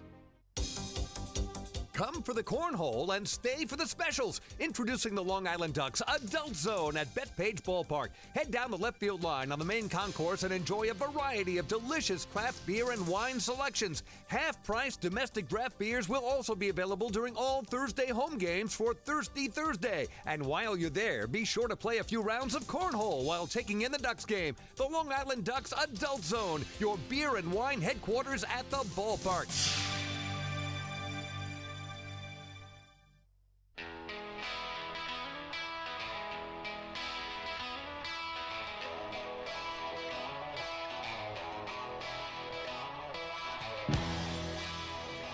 Well, Joe Iorio able to get the second out of the inning with a fly ball from Giovanni Alfonso, but having some trouble finding the strike zone, falling behind on hitters, and the Rockers have put together 3 straight 2-out hits off of him here in the 7th. A single by Cardullo, an RBI single to right by Michael Russell on an 0-2 pitch. And a 2-run double down the right field line by Hector Gomez on a 3-2 pitch with the runners going. And the Ducks' 6-run lead has been cut to 3. It's a 7-4 ball game. And Quincy Lattimore will come to the plate for the Rockers, having already hit 1 home run this game and with 2 hits on the night. Miles Smith, the right-hander, takes over in relief. In this 7th inning, he's the 3rd pitcher of the inning for the Ducks. Down started, gave up a walk, and got a foul pop. And at 104 pitches taken out of the ball game, no surprise.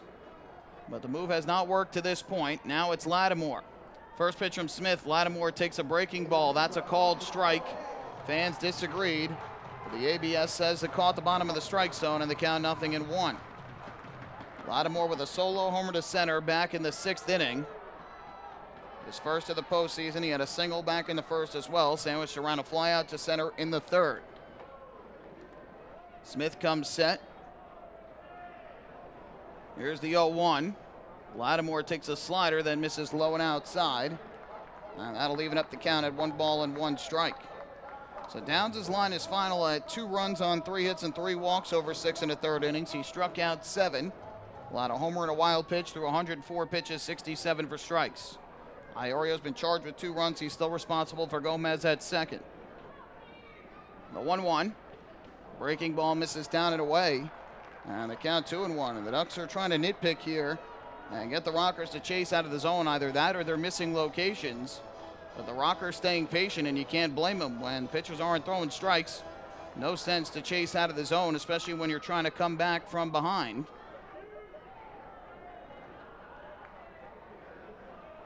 The 2-ball, 1-strike pitch. Smith kicks and comes home. Fastball yanked way outside, and now 3-1.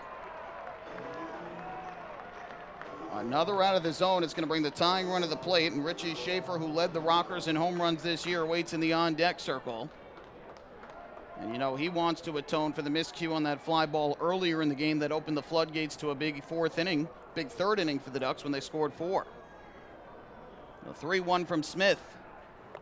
That pitch is taken high for ball 4, and the Rockers are going to get the tying run of the plate. 2nd walk of the inning issued by the Ducks pitching staff. 4th straight batter to reach with 2 outs here in the 7th. And now with 2 on and 2 out, Richie Schaefer comes to the plate, and he could tie this game with 1 swing of the bat. Come on, Rick. So Miles Smith walks the first hitter he faces, and now here is Richie Schaefer, who tonight has struck out twice and walked. Smith gets the sign, his first pitch on the way to the plate, and Schaefer takes low and outside for ball 1. Against a good team like High Point, they don't necessarily have the best batting average, but they can hit for pop. But against a team that can hit, you do not want to be falling behind in counts, and that's been a consistent contributor to the Ducks' woes here in this 7th inning. The 1-0. Schaefer takes way outside, not even close. And it's 2 balls and no strikes. And again, you can't go out and try and settle down a pitcher with a conversation on the mound. No mound visits are allowed except to go over signs if you're missing signs. But here, Miles Smith is just missing location. Cannot find the strike zone. Walked the leadoff hitter, and now behind 2-0 on Schaefer. And I just don't get the sense these High Point batters are going to swing until they see some strikes. Smith comes set. Here's the 2-0. Fastball misses high. It's 3-0. And another out of the zone would load him up for Jared Mitchell.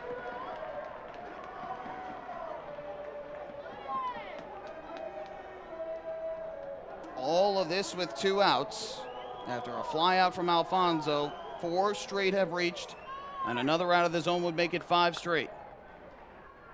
3-0. Schaefer takes. That slider catches the corner for a strike. It's 3-1. And if you're Schaefer now, do you swing the bat or do you force Miles Smith to throw another strike?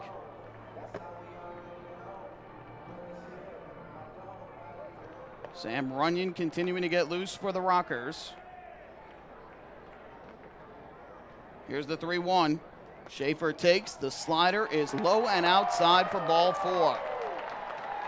So Miles Smith has come into the ball game. He has walked back-to-back hitters with 2 outs. The bases are now loaded for High Point, and their 9th batter of the inning will come to the plate in the form of Jared Mitchell. There was a runner at first with 2 outs. Single, single, double, walk, and walk. The Rockers now have the tying runs all on base with 2 down. And Jared Mitchell set to come to the plate for the Rockers. Bit of a delay here. I'm not sure why. Tonight's home plate umpire, Lindy Hall, has gone over to the third base dugout. Said something on the third base side and now makes his way back up to the plate. Not quite sure what happened there. But we are ready to resume play. So here is Jared Mitchell, who tonight is over 3, a chance to tie this game or give the Rockers the lead with 1 swing of the bat, and the crowd has come to life here in North Carolina. Miles Smith ready. First pitch. Mitchell takes low for ball 1. And ultimately, these Ducks pitchers have to throw strikes. The Rockers are not going to swing the bat right now, and you can't really blame them. Why would you swing the bat if guys aren't finding the strike zone? 1-0 the count. Mitchell struck out swinging in the first, fly to right in the 4th, and grounded to first in the 6th inning. Smith wants to go through the signs again with Sanchez. The Ducks do have a right-hander getting loose in their bullpen.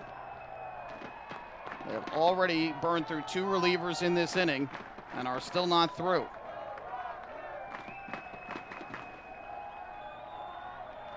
One-0. Down and in for ball 2. And these pitches aren't even close. So for the 3rd straight hitter, Miles Smith has fallen behind at 2 balls and no strikes. Gomez at 3rd, Lattimore at 2nd, Schaefer at 1st, who represents the tying run. The Ducks at one point led 7-1. It is now 7-4. Smith comes set. The 2-0. Mitchell swings, rips one foul down the right field line into the Rockers bullpen. Good hard swing, but a foul ball, and it's now 2-1. Mitchell had a heck of a ball game at Bethpage Ballpark on Sunday. An RBI double, a solo homer, a couple of singles, and an intentional walk. Reached base safely all 5 times he came to the plate. Did not get on at any point against the lefty Downs. And now facing the righty Smith. The 2-1, Mitchell takes. That one catches the outside corner for a strike. Mitchell thought it was down and away. The fans thought the same. But now the count even at 2-2. So now Miles Smith is a strike 3 away from leaving the bases loaded and keeping the Ducks ahead. And you know, with 2 strikes, Mitchell will now be protecting the plate. Runners lead from every base for High Point. Smith looks in for the sign and comes set. 2-2 pitch. Taken. Low and outside. Another close pitch. And now the count full at 3-2, which gives the Rockers the advantage. The runners will be off on this next pitch from Smith to Mitchell. And so Schaefer, the runner at first, will get the head start. It sounds as though our crowd mic went out. We apologize for that. We'll take a look at that in between innings. The fans rising to their feet. Smith gets the sign. Payoff pitch on the way to the plate, and Mitchell takes down in the dirt for ball 4. That's going to force home another run. The 3rd straight walk issued by Miles Smith here in the 7th inning. Out of the bullpen for Long Island. A run comes home as Gomez scores. Everybody else moves up a base, and it is now 7-5 High Point. 7-5 Ducks, excuse me. So Miles Smith faces 3 batters. He walks all 3. The Ducks bullpen woes continuing here into the postseason, and it's been kind of hit and miss. Some games the bullpen has been fantastic, as they were on Sunday. Other games they have struggled. And Joe Iorio, after allowing 3 straight hits with 2 outs, gives way to Miles Smith. He allows 3 straight walks with 2 outs. The lead is down to 2, and the Ducks about to call upon their 3rd relief pitcher here. What does energy efficiency mean to you? Energy efficiency? It means finding ways to save a few dollars on my electric bill each month. PSEG Long Island is introducing smart technologies that let you control just how much energy you use. To me, it really is important to keep Long Island green so future generations can enjoy our island's beauty. And we're partnering on renewable sources that will keep Long Island sustainable for generations. Discover all of our energy efficiency programs at psegLiny.com/efficiency. Going way back is Joe Holden, and he is looking up, and that one is headed to field 5 at Robert Moses. The way Chappie's Funeral Home and the Long Island Ducks have once again teamed up for the Chappie's Home Run Challenge. If the Ducks hit 100 homers this season, Chappie's Funeral Home will donate $5,000 to the Quackerjack Foundation. So every time a Ducks hitter goes deep this season, watch for the Chappie's Challenge home run count on the scoreboard. And if we reach 100, we're all a winner. Chappie's Funeral Home, where caring for others is a family tradition.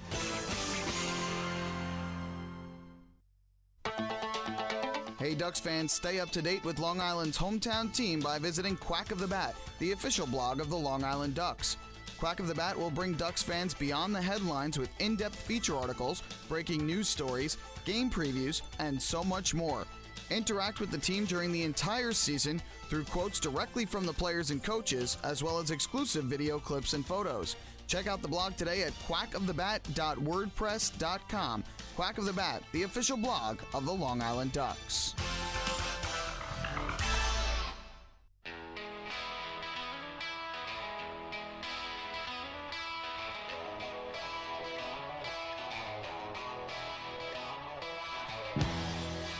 Rob Rogers has taken over for the Ducks. His first pitch to Miles Schroeder is a strike, and the count 0-1. It is now a 7-5 ball game. High Point has put 6 straight on base with 2 outs in the inning.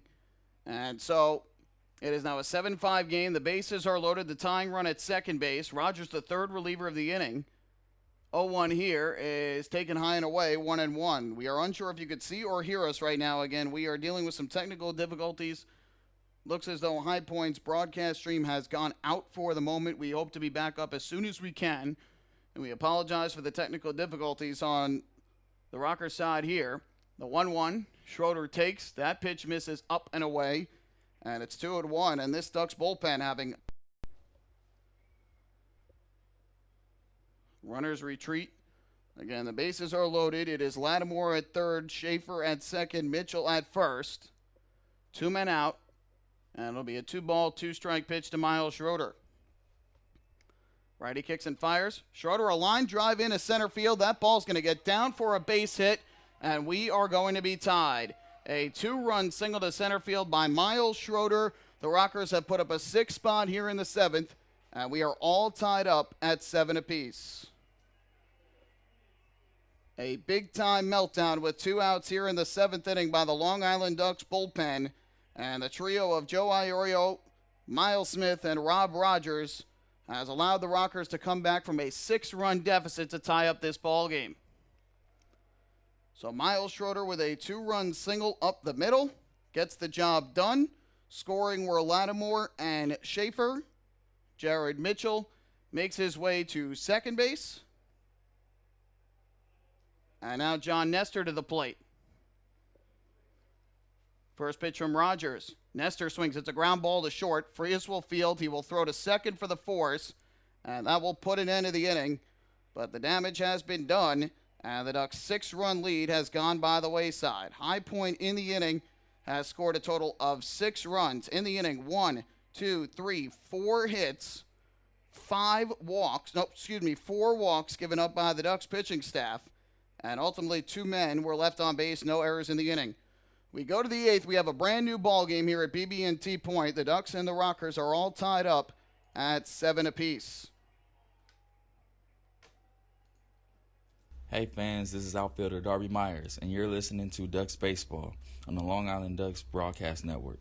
Oh, I love it. The color of my new Nicolat patio is so vibrant. It's unlike anything I've ever seen. You're welcome. I'm just going to go finish that Nicolak walkway now. Make your pavers vivid Nicolak pavers. The best looking, most vibrant pavers with the most 3-color blends in the industry. Featuring Nicolak's exclusive paver shield and color blending technology. With color throughout and guaranteed not to fade. Live life in color with Nicolak. Visit Nicolak.com.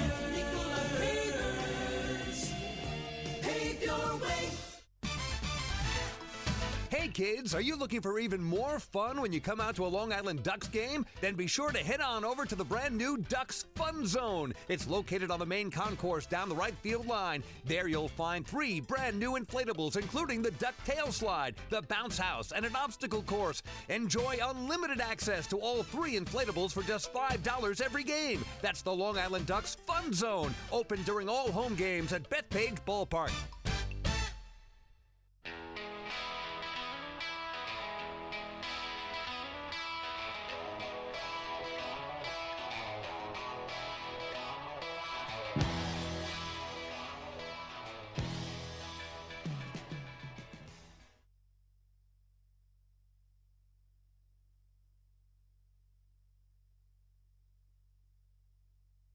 Well, Michael Pollack with you back here at BB&T Point in High Point, North Carolina. I believe our video feed is back up and running. Please tell us if that is not the case. But what an inning we just had here. The High Point Rockers sent a grand total of 11 men to the plate, and they plated 6 runs in the bottom of the 7th inning. They have tied this ball game up at 7 apiece. Sam Runyon has taken over on the mound for High Point. Runyon will pitch as we play here in the 8th inning. All of a sudden, John Brownell, who had a tough night on the mound, is absolved of the loss. He'll take a no decision tonight. Meanwhile, Darren Downs, who pitched certainly well enough to win, won't get it. And the first pitch fastball misses high and inside for ball 1 as we begin the 8th. So the Ducks are not trailing, but the 7-1 lead is gone. And now High Point will try and keep the Ducks off the scoreboard. The 1-0. And Romero will take a fastball for a strike, and that evens up the count at 1-1. So ultimately in that inning, 1 run was charged to Downs, 3 charged to Iorio, and 2 to Smith. The 1-1. Pitch is swung on and driven foul. Off to the first base side out of play, and that'll move the count to 1-2. And you can't fault the Ducks at all. They made the right moves when they should have made them. Just the execution was not there. None of the pitchers that came in, whether it was Iorio or Smith or then Rogers, could ultimately find the strike zone until it was too late. And the Rockers took advantage and stayed patient at the plate. The 1-2. And Romero takes downstairs. Good job by Nestor just to get a piece of it and keep it near home plate. That ball gets by. Romero could have taken off for first, although, again, he does not have great speed. So the count now even at 2 balls and 2 strikes.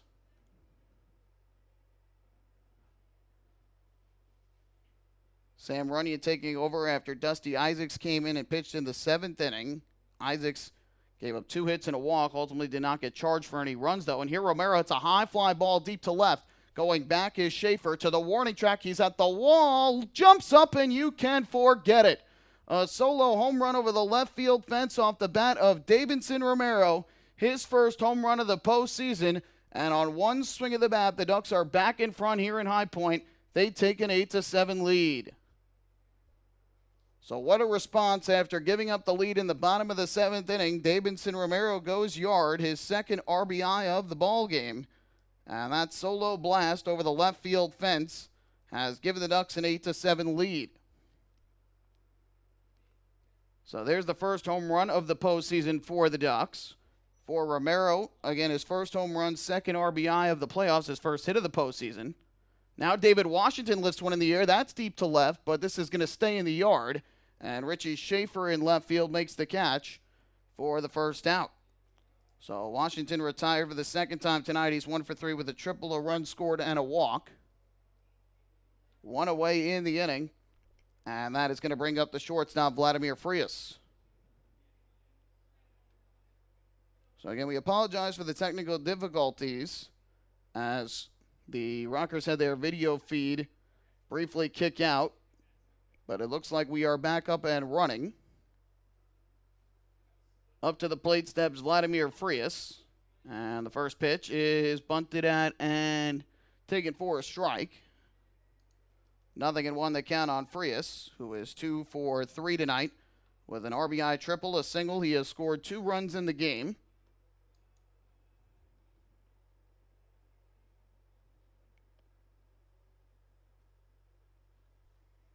This pitch swung on and missed, and that'll move the count quickly to 0-2. Miles Schroeder's 2-run single off of Rob Rogers ultimately tied the game in the 7th after Rogers got the count to 2-2. Schroeder stroked a 2-run single to center. Frias here takes down and away for ball 1. And ultimately, Rogers was able to get out of the inning when he got John Nestor to hit into a 6-4 fielder's choice and keep this game tied, and now the Ducks have gone in front. Be an 0-2 from Runyon, 1-2 from Runyon. And the pitch is hit on the ground to the right side, fielded in shallow right, and thrown to first by Michael Russell for the out. 4-3 on the ground out. Frias is retired, and there are 2 away. So again, Sam Runyon took over on the hill for High Point. Runyon this year was 3-1 with a 4.56 ERA in 23 games. Had 4 holds on the year, struck out 20, walked 3 in 25 2/3 innings, and gave up 27 hits. Now it is Darby Myers to the plate. First pitch is rocketed in the air to right center field, but the ball is going to be caught on the run by Miles Schroeder. And there's the final out of the inning. So ultimately, Runyon able to retire 3 in a row, but not before Davidson Romero leads off the inning with a solo home run over the left field fence. And his first blast of the postseason has given the Ducks the lead back. It's an 8-7 ball game. Hey fans, this is pitcher Vin Mazzaro, and you're listening to Ducks Baseball on the Long Island Ducks Broadcast Network. Hey Ducks fans, the official hotel of the Long Island Ducks is the Radisson Hotel, Hauppauge, Long Island. It's centrally located on the north shore of Long Island and offers a home away from home for both business and leisure guests. The Radisson Hotel, Hauppauge, Long Island features an indoor pool, 24-hour business center, a fitness center, and complimentary Wi-Fi in all guest rooms. Enjoy the contemporary American cuisine at the Fountain Grill restaurant or grab a quick bite to eat at Cafe Pronto. And best of all, it's only minutes away from Bethpage Ballpark. The Radisson Hotel, Hauppauge, Long Island, the official hotel of the Long Island Ducks. Call 631-231-1100 today. That's 631-231-1100. Baseball fans, the Long Island Ducks mobile app has officially arrived. Powered by Clear Vision Apps, it's your one-stop shop for all things Ducks baseball. Buy tickets straight from your mobile device. Receive game status updates with push notifications. Check out up-to-the-minute news and scores and interact with the Ducks on social media. Best of all, it's free. Download the Ducks mobile app today by visiting the App Store on your Apple-powered device or Google Play on your Android-powered device. The Long Island Ducks mobile app, with you wherever you flock to.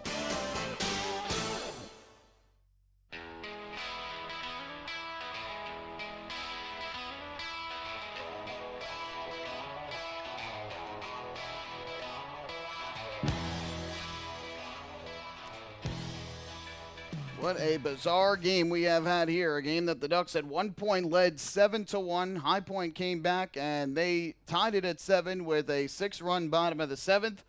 But the Ducks have gone back in front on a solo home run off the bat of Davidson Romero, leading things off in the top of the 8th off of Sam Runyon. So the Ducks have the lead back. It's an 8-7 game. And Wally Backman has called upon Cody Mincy to take over on the mound as we make our way to the bottom half of the 8th inning. So Mincy will be the 4th reliever used by the Ducks in this game. First pitch on the way to Giovanni Alfonso, and he'll take a strike over the inside corner. 0-1.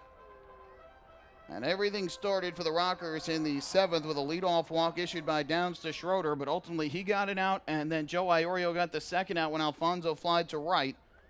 But then everything unraveled with 2 outs in the inning. Alfonso was swinging a miss, good pitch down in the zone, and Mincy with strike 2. Things fell apart in a hurry as Iorio allowed a single that brought in a run, a 2-run double.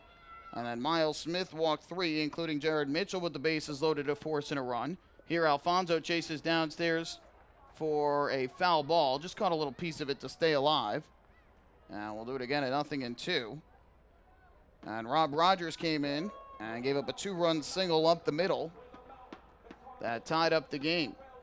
The 2-run base hit came with 2 strikes. The bases loaded walk came with 2 strikes, and an RBI single and the 2-run double all came with 2 strikes. Here, Alfonso, it's a ground ball to third, fielded by Romero. His throw over to first is in time for the out. 5-3 on the ground out by Alfonso, who is now 1 for 4 on the night, and there's 1 away. We appreciate the Rockers for their hard work getting the video feedback up and running after it appeared as though their video system over to our left had crashed, knocked everything out, including the microphone.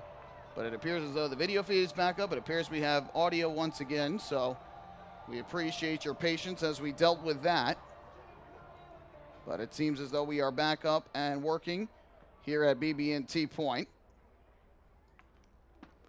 First pitch here, grounded back to the mound. Mincy fields, throws a strike over to the knees of David Washington, almost as good as a pitch. But Mincy fired a perfect throw over to first in time for the out. Steven Cardullo retired on the ground out. He is now 1 for 5 on the night with a single and a run scored. And with 2 away, that is going to leave it up to the second baseman, Michael Russell. Again, the Rockers sent 7 consecutive men to the plate and all got on base in the 7th inning with 2 outs. That allowed the Rockers to tie this game. Good for Davidson Romero, though, as he hit a home run leading off the 8th against Sam Runyon to put the Ducks back in front. First pitch misses, and the count 1-0 here on Russell, who brought in a run with an RBI single on an 0-2 pitch against Joe Iorio in the 7th inning. The 1-0 is a fastball taken. It misses down and away, but ultimately the batter, Russell, does not attempt to steal first base. And the count 2-0. Well, Mincy this year led all Ducks players in terms of appearances. This season, through in a total of 49 games, he was 7-1 with a 2.53 ERA, had 13 holds and 5 saves. 2-0 pitch, swing and a miss. Good fastball over the outside corner. Cut through by Russell. And that'll move the count to 2-1.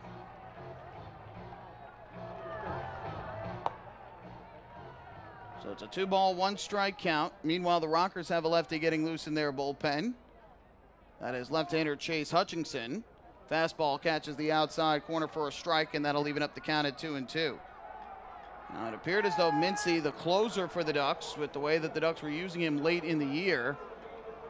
So perhaps Wally Backman going to him for a 6-out save in this game, with the Ducks now ahead by a run. We'll have to wait and see. Ultimately, he's just trying to get through the 8th first. 2-2. Ground ball hit towards short. Vladimir Frias fields. His throw to first is dug out by Washington for the out. Russell slams the helmet in disgust, but ultimately the ground out is made, and it's a 1-2-3 8th inning for Cody Mincy. 3 ground outs induced by the Ducks right-hander. We go to the 9th here in Game 1 of the Liberty Division Championship Series. Ducks 8, Rockers 7. Hey fans, this is outfielder and hitting coach Lou Ford, and you're listening to Ducks Baseball on the Long Island Ducks Broadcast Network. We asked people across Long Island, what does energy efficiency mean to you? Energy efficiency? It means finding ways to save a few dollars on my electric bill each month. PSEG Long Island is introducing smart technologies that let you control just how much energy you use. To me, it really is important to keep Long Island green so future generations can enjoy our island's beauty. And we're partnering on renewable sources that will keep Long Island sustainable for generations. Discover all of our energy efficiency programs at psegLINY.com/efficiency. Take your group out to the ball game this season and enjoy all the fun of Ducks baseball at discounted prices with the picnic area, luxury suites, the Smokin' Owls party deck, and so much more. Bringing your group to the game will be an unforgettable experience. The Ducks even offer opportunities to sing the national anthem, serve as the Ridgewood Savings Bank color guard, be the Nickolock Dream Team, put on a pregame performance, or shag fly balls during Ducks batting practice. To book your outing today, call 631-940-3825 and ask for the group sales department. Long Island Ducks Baseball. Good times every time.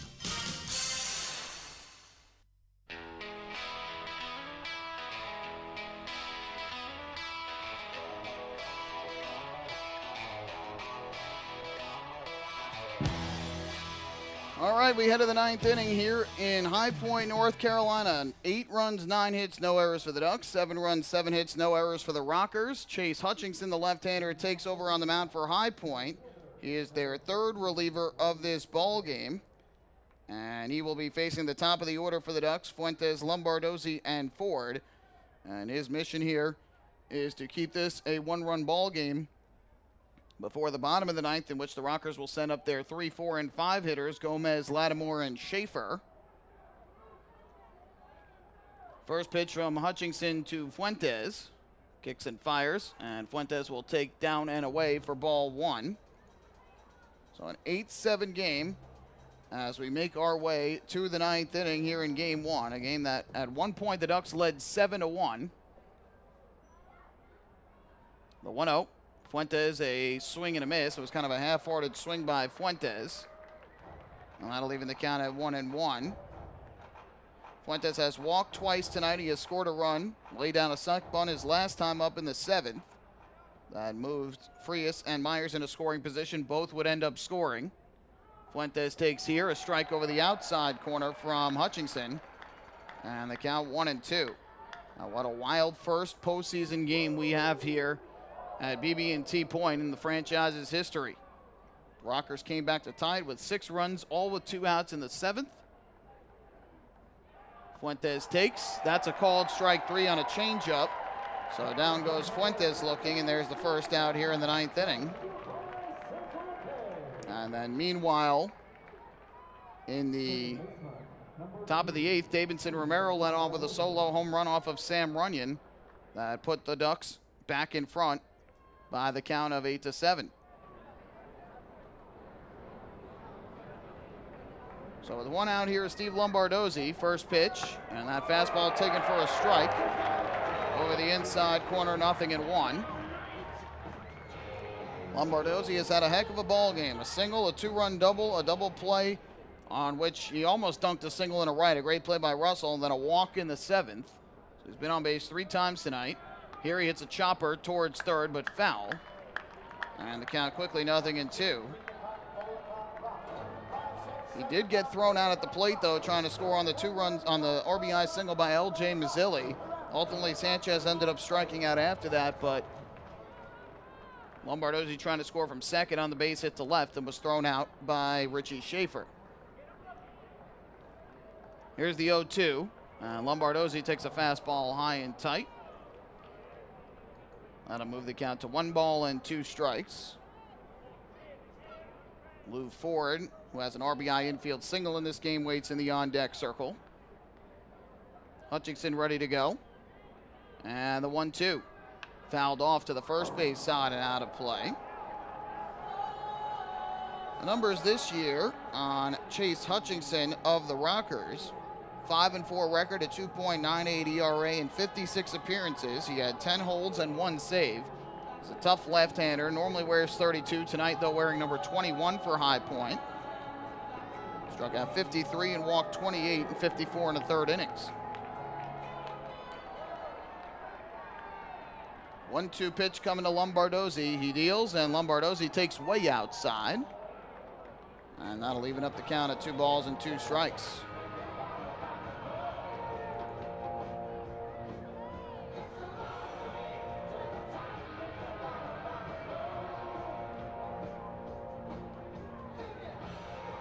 Hutchinson looks in for the sign at home plate. Lombardozzi awaits. 2-ball, 2-strike pitch coming. And Lombardozzi takes a fastball that just missed inside. Fans all got loud thinking he had strike 3, but it missed the inside corner. And now the count full at 3-2.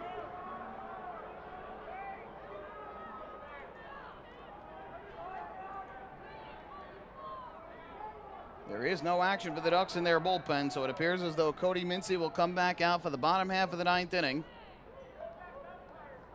Payoff pitch on the way to the plate, and Lombardozzi hits a line drive towards left center. That's going to get down for another base hit.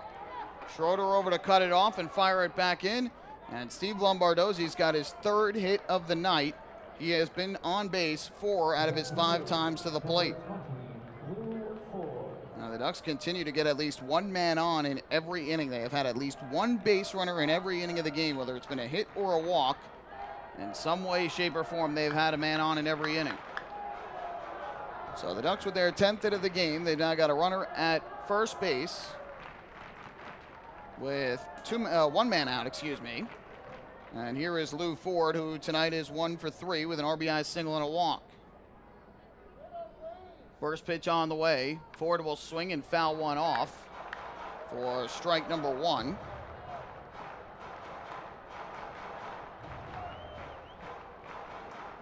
Ford legging out an infield single to third in the 7th inning. That scored Vladimir Frias. Big play at the time. As it helped the Ducks get a big insurance run. Lombardozzi takes his lead. Hutchinson deals. Ford swings, and it's a ground ball to third. They go to second for one, on a first in time. A 5-4-3 double play turned by the Rockers. And for the Long Island Ducks, that is the 5th double play they have hit into tonight. No runs, 1 hit, nobody left. To the bottom of the 9th we go. Ducks 8, Rockers 7. Hey fans, this is infielder LJ Mazzilli, and you're listening to Ducks Baseball on the Long Island Ducks Broadcast Network. Going way back is Joe Holden, and he is looking up, and that one is headed to field 5 at Robert Moses. The waves are gnarly, and the Ducks have tied it at 1. That was another home run for the Ducks. And Duck fans, what's more fun than a home run that helps the Ducks win a game? How about a homer that helps the community win? Chappie's Funeral Home and the Long Island Ducks have once again teamed up for the Chappie's Home Run Challenge. If the Ducks hit 100 homers this season, Chappie's Funeral Home will donate $5,000 to the Quackerjack Foundation. So every time a Ducks hitter goes deep this season, watch for the Chappie's Challenge home run count on the scoreboard. And if we reach 100, we're all a winner. Chappie's Funeral Home, where caring for others is a family tradition.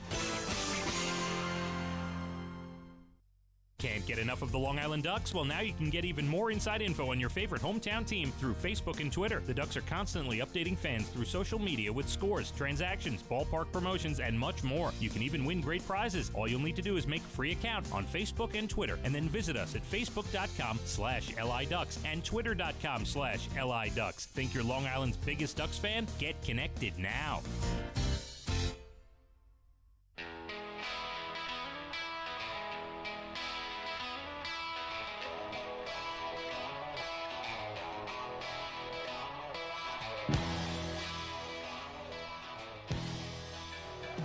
Bottom of the 9th coming up here at BB&T Point. The Long Island Ducks with an 8-7 lead over the High Point Rockers in a game in which the Ducks at one point led 7-1, saw that lead evaporate as the Rockers scored 6 two-out runs in the bottom half of the 7th inning.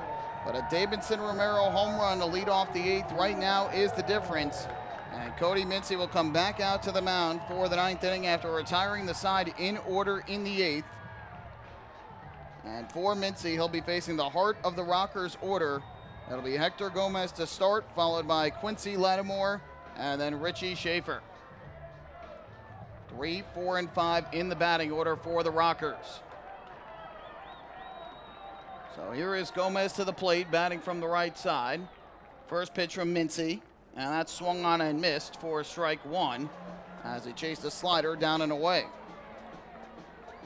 Gomez walked, grounded to short, and flied to left in his first 3 at-bats, but connected on a 3-2 pitch for a 2-run double down the right field line in the 7th inning. That closed the gap to 7-4. Mincy comes set. The 0-1. Ground ball hit towards the left side, fielded by Frias. The off-balance throw to first is in time for the out. 1 away. Nice play by Vladimir Frias, having a range to his right. Fielded and threw off balance. Gomez runs well, but Frias makes the play, and there's 1 man out here in the bottom of the 9th inning. Ryan Kelly is getting loose for the Rockers in their bullpen along the right field line. Up to the plate will step the designated hitter Quincy Lattimore, who is 2 for 3 on the night. Mincy comes set. First pitch. Lattimore takes down and away for ball number 1. Lattimore with a single to left in the first, got stranded at second, a fly out to center in the third. hit a solo home run over the wall in center in the 6th. And drew a walk and scored in the 7th. The 1-0 takes a backdoor breaking ball that missed the inside corner.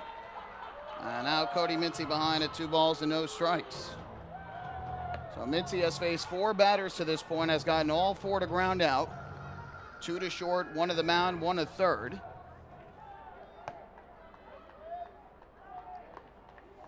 Here's the 2-0. Lattimore a swing and a miss as he chased down and away. And that'll run the count to 2-1. Outfielders all playing very deep. Myers in right, Fuentes in center, Mazzilli in left.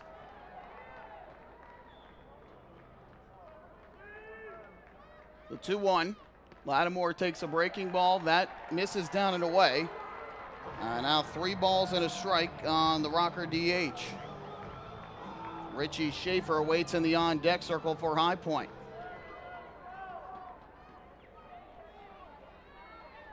Mincy gets the sign and comes set. The 3-1. Breaking ball taken. That is upstairs for ball 4. The 7th walk issued by the Ducks pitching staff tonight. And Quincy Lattimore makes his way on, representing the tying run. So 1 man on, 1 man out. And up to the plate is going to step left fielder Richie Schaefer for the Rockers.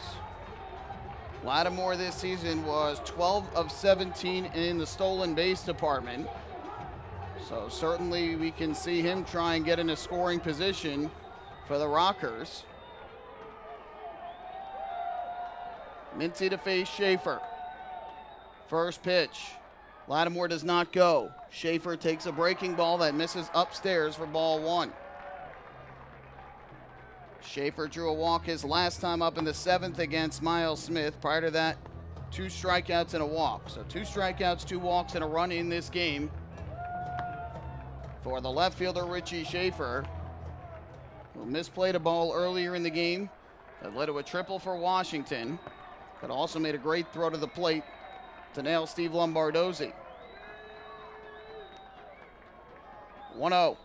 Schaefer a swing and a miss. Good fastball from Cody Mincy. Schaefer cuts through it in the count 1-1. Yeah, the Rockers have turned 5 double plays defensively in this game. None by the Ducks. Mincy would love to get a ground ball at one of his infielders here.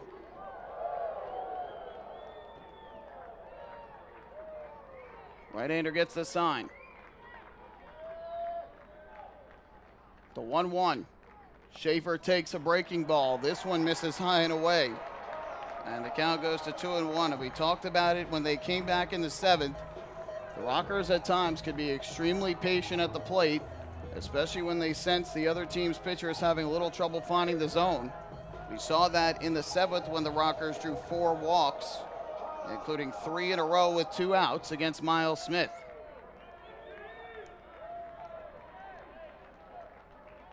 Here's the 2-1. Schaefer a swing and a miss. Fouled it off at home plate. Looked like it knocked the mask clean off of Hector Sanchez.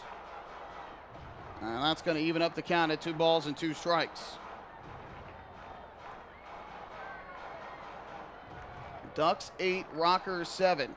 Bottom of the 9th, 1 on and 1 out here in North Carolina. Game 1 of the Liberty Division Championship Series.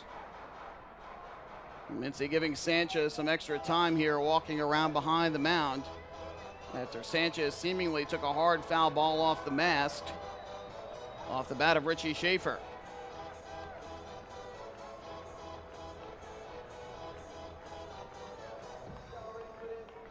Lattimore remains at first base. Again, he had 12 stolen bases during the regular season. We'll see if he tries to take off at any point here. Mincy looks in for the sign from Sanchez. Now he's got the pitch he likes. Here's the 2-2. Kicks and delivers. Schaefer a swing and a miss for strike 3. Got him with the fastball over the outside corner. Cody Mincy gets his first strikeout of the night. There's the second out of the inning. And that'll leave it up to Jared Mitchell of the Rockers.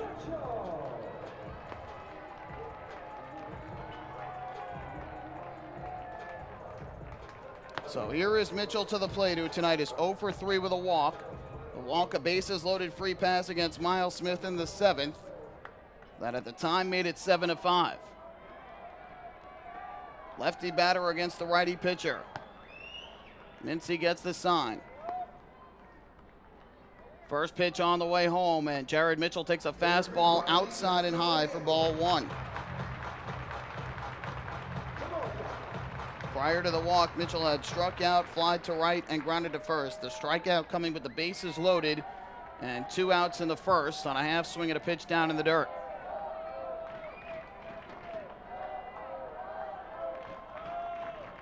Mincy is ready. The 1-0. Mitchell grounds one foul off to the first base side of home plate. And that'll even up the count at 1-1. Game 2 of the series will be tomorrow night. A 6:30 start again here in High Point. And it'll be a matchup of right-handers. Vin Mazzaro will go for the Ducks. And for the Rockers, it'll be the former Blue Crab, Craig Stem. The 1-1 from Cody Mincy. Lattimore takes his lead at first. The pitch. Mitchell takes a fastball. That's on the outside corner for strike 2. And now Mincy ahead in the count at 1-2 strikes. Ryan Kelly continues to get loose in the bullpen for the Rockers. Washington will hold on the runner at first base. Many of the fans here rising to their feet. Some have left, some are still here. That'll be a 1-2 strike pitch from Cody Mincy to Jared Mitchell.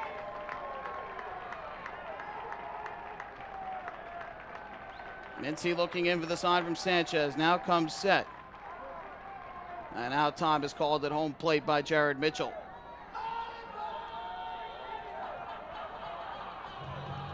Mincy took over in the 8th inning after Rogers got out of the 7th, kept the game tied, and Romero gave the Ducks the lead back with the leadoff home run in the 8th inning.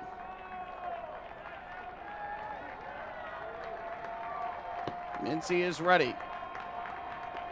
The 1-2 to Mitchell. Fastball taken just high and outside. Good eye by Mitchell. And the count now even at 2-2 strikes.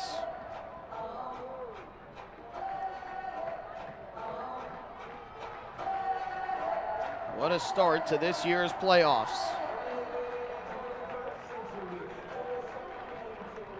Lattimore has the lead at first base. Mincy is set at the belt. The kick, the pitch, swung on and lifted deep to left center field. Ray Fuentes going back, has it lined up. He makes the catch. Jared Mitchell skies one of the warning track in center, but Ray Fuentes hauls it in. This ball game is over, and the Long Island Ducks hang on to take Game 1 of the Liberty Division Championship Series 8-7 over the High Point Rockers. Well, it wasn't easy, but the Long Island Ducks get the job done. They come here to High Point, and they have earned at least one win and taken home field advantage in this series as they pull off an 8-7 win in a game that at one point led 7-1. They blew that lead, but Davidson Romero's 8th inning leadoff solo home run puts the Ducks back in front, and Cody Mincy with a 2-inning save gets the job done for Long Island. Don't go anywhere. Post-game shows coming up next. We'll do our best to try and recap this wild ball game and hand out the Player of the Game award. Ducks win it 8-7 here in Game 1. Hey fans, this is Bud Harrelson, and you're listening to Ducks Baseball on the Long Island Ducks Broadcast Network.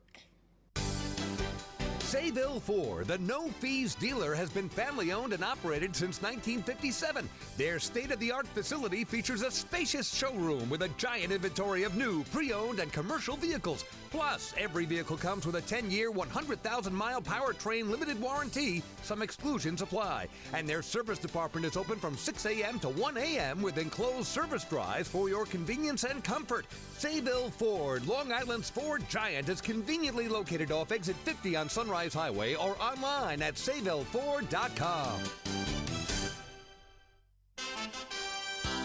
Have your birthday at the ballpark this season and celebrate with the Flock. Kona Ice birthday party packages with the Long Island Ducks are now available. Each package includes 10 box seats, a commemorative birthday t-shirt, and autographed baseball. Refreshments including hot dogs, chips, cupcakes, frozen ice treats, and so much more. Best of all, the birthday child will stand on the dugout while the entire crowd sings happy birthday. Reserve your party today by calling the group sales department at 631-940-3825. Kona Ice birthday parties with the Long Island Ducks, a once-in-a-lifetime experience.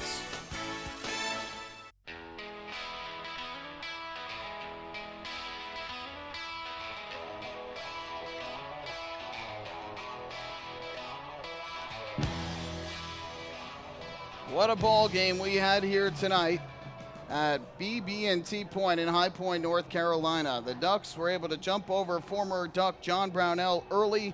They jumped out to a 6-1 and then 7-1 lead. But the Rockers stormed back with 6 in the bottom of the 7th, all with 2 outs to tie the game. Ultimately, though, Rob Rogers was able to keep it tied. Davidson Romero homers in the top of the 8th, and Cody Mincy with a 6-out save gets the job done.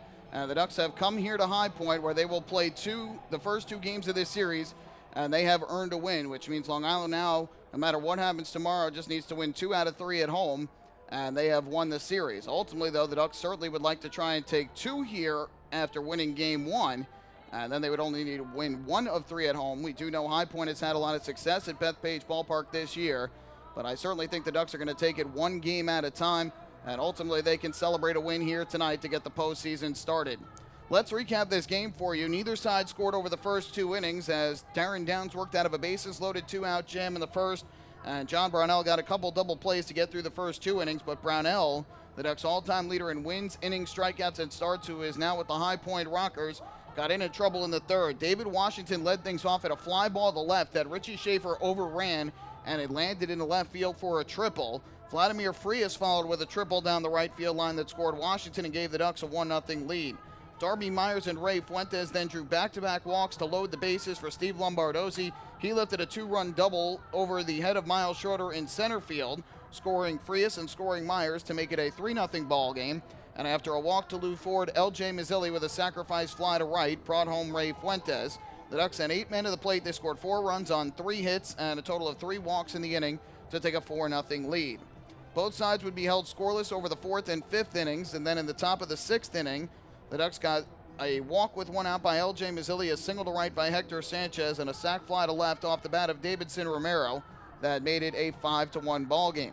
Darren Downs threw 5 scoreless innings to begin his night, but in the 6th inning, after recording the first 2 outs, he served up a solo home run over the wall in center field off the bat of Quincy Lattimore, and Lattimore's first home run of the postseason made it a 5-1 ball game. But the Ducks came right back in the 7th inning with a single, a walk, and a sac bunt off of Brownell to get things started. Dusty Isaacs took over, gave up a walk to Steve Lombardozzi.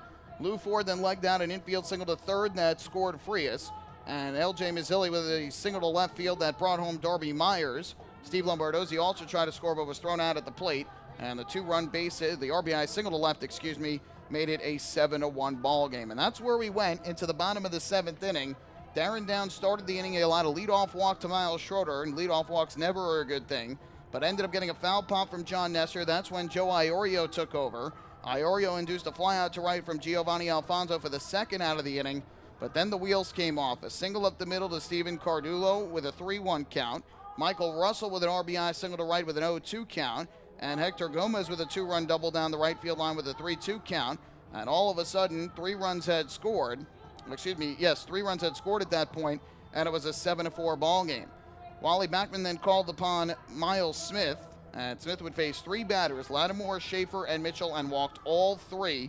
Only got to 2 strikes on Mitchell, and the bases loaded walk to Mitchell then made it 7-5. So at that point, Wally Backman went back to his bullpen, and he called upon Rob Rogers, who got it to a 2-2 count on Schroeder, and then Schroeder stroked a 2-run single in front of Ray Fuentes in center that scored Lattimore and Schaefer, before Rogers finally got Nestor out on a force out to end the inning. But all things told, 6 runs, 4 hits, 4 walks in the inning. The Rockers sent 11 men to the plate, and they tied the ball game up at 7 apiece. But the key for the Ducks was that Rogers got out of it and kept it tied, because in the top of the 8th, Davidson Romero led off Sam Runyon and hit a 2-2 pitch over the left field fence for a solo home run. His first of the postseason, his 2nd RBI of the night. and that put the Ducks back in front by the count of 8-7. Wally Backman then was taking no chances. He called upon closer Cody Mincy in the bottom of the 8th to retire the sign-in order on 3 groundouts. Mincy went back out for the 9th, got a ground out to short from Hector Gomez before walking Quincy Lattimore, struck out Richie Schaefer, induced a fly out to center from Jared Mitchell, who took it to the warning track in center. But Ray Fuentes was able to haul it in for the final out of the game, and the Ducks win it by the final count of 8-7. The final totals from tonight's game for the Ducks: 8 runs, 10 hits, and no errors. They left a total of 4 men on base. For the Rockers, 7 runs, 7 hits, and no errors. They left a total of 8 men on base. The winning pitcher ends up being Rob Rogers, despite blowing the save and allowing the 2-run single that tied the game. He gets the win. He improves to 1-0 here in the postseason. Sam Runyon, who allowed the go-ahead home run to Davidson Romero, takes the loss. He falls to 0-1, and the save goes to Cody Mincy, a 2-inning save, his first of the year. Game took 3 hours and 5 minutes before a crowd of 2,203 here at BB&T Point. It is time to hand out tonight's Player of the Game honors, and there's a lot of candidates that I can give it to. Steve Lombardozzi of the Ducks was 3 for 4 with 2 RBIs. Davidson Romero had 2 RBIs, including the go-ahead solo home run. But tonight I'm going with Cody Mincy, because with the way the Ducks bullpen pitched in this game tonight, Iorio Smith and Rogers specifically, it seemed as though the Ducks weren't going to be able to hold the lead no matter what it was. But Mincy came in after the Ducks took a 1-run lead, and he shut the door for a 2-inning save, allowing just 1 walk, striking out 2, and striking out 1. And so Cody Mincy, to me, is tonight's Player of the Game for the Flock. Take one more break. When we come back, the out-of-town scoreboard, and then we'll wrap things up on this Tuesday night. Hey fans, this is pitcher Joe Iorio, and you're listening to Ducks Baseball on the Long Island Ducks Broadcast Network. Imagine you can't feel your arm, you can't speak, there's a blood clot in your brain, you're having a stroke. You're taken to the Stroke and Brain Aneurysm Center at Good Samaritan Hospital, the South Shore's only comprehensive stroke center. Now imagine a team of neurosurgeons with the most advanced equipment, pinpointing the blood clot and the quickest way to remove it. And imagine coming home with no side effects. The Stroke and Brain Aneurysm Center at Good Samaritan Hospital, 631-376-4444, a member of Catholic Health Services. Hey kids, are you looking for even more fun when you come out to a Long Island Ducks game? Then be sure to head on over to the brand new Ducks Fun Zone. It's located on the main concourse down the right field line. There you'll find 3 brand new inflatables, including the Duck Tail Slide, the Bounce House, and an obstacle course. Enjoy unlimited access to all 3 inflatables for just $5 every game. That's the Long Island Ducks Fun Zone.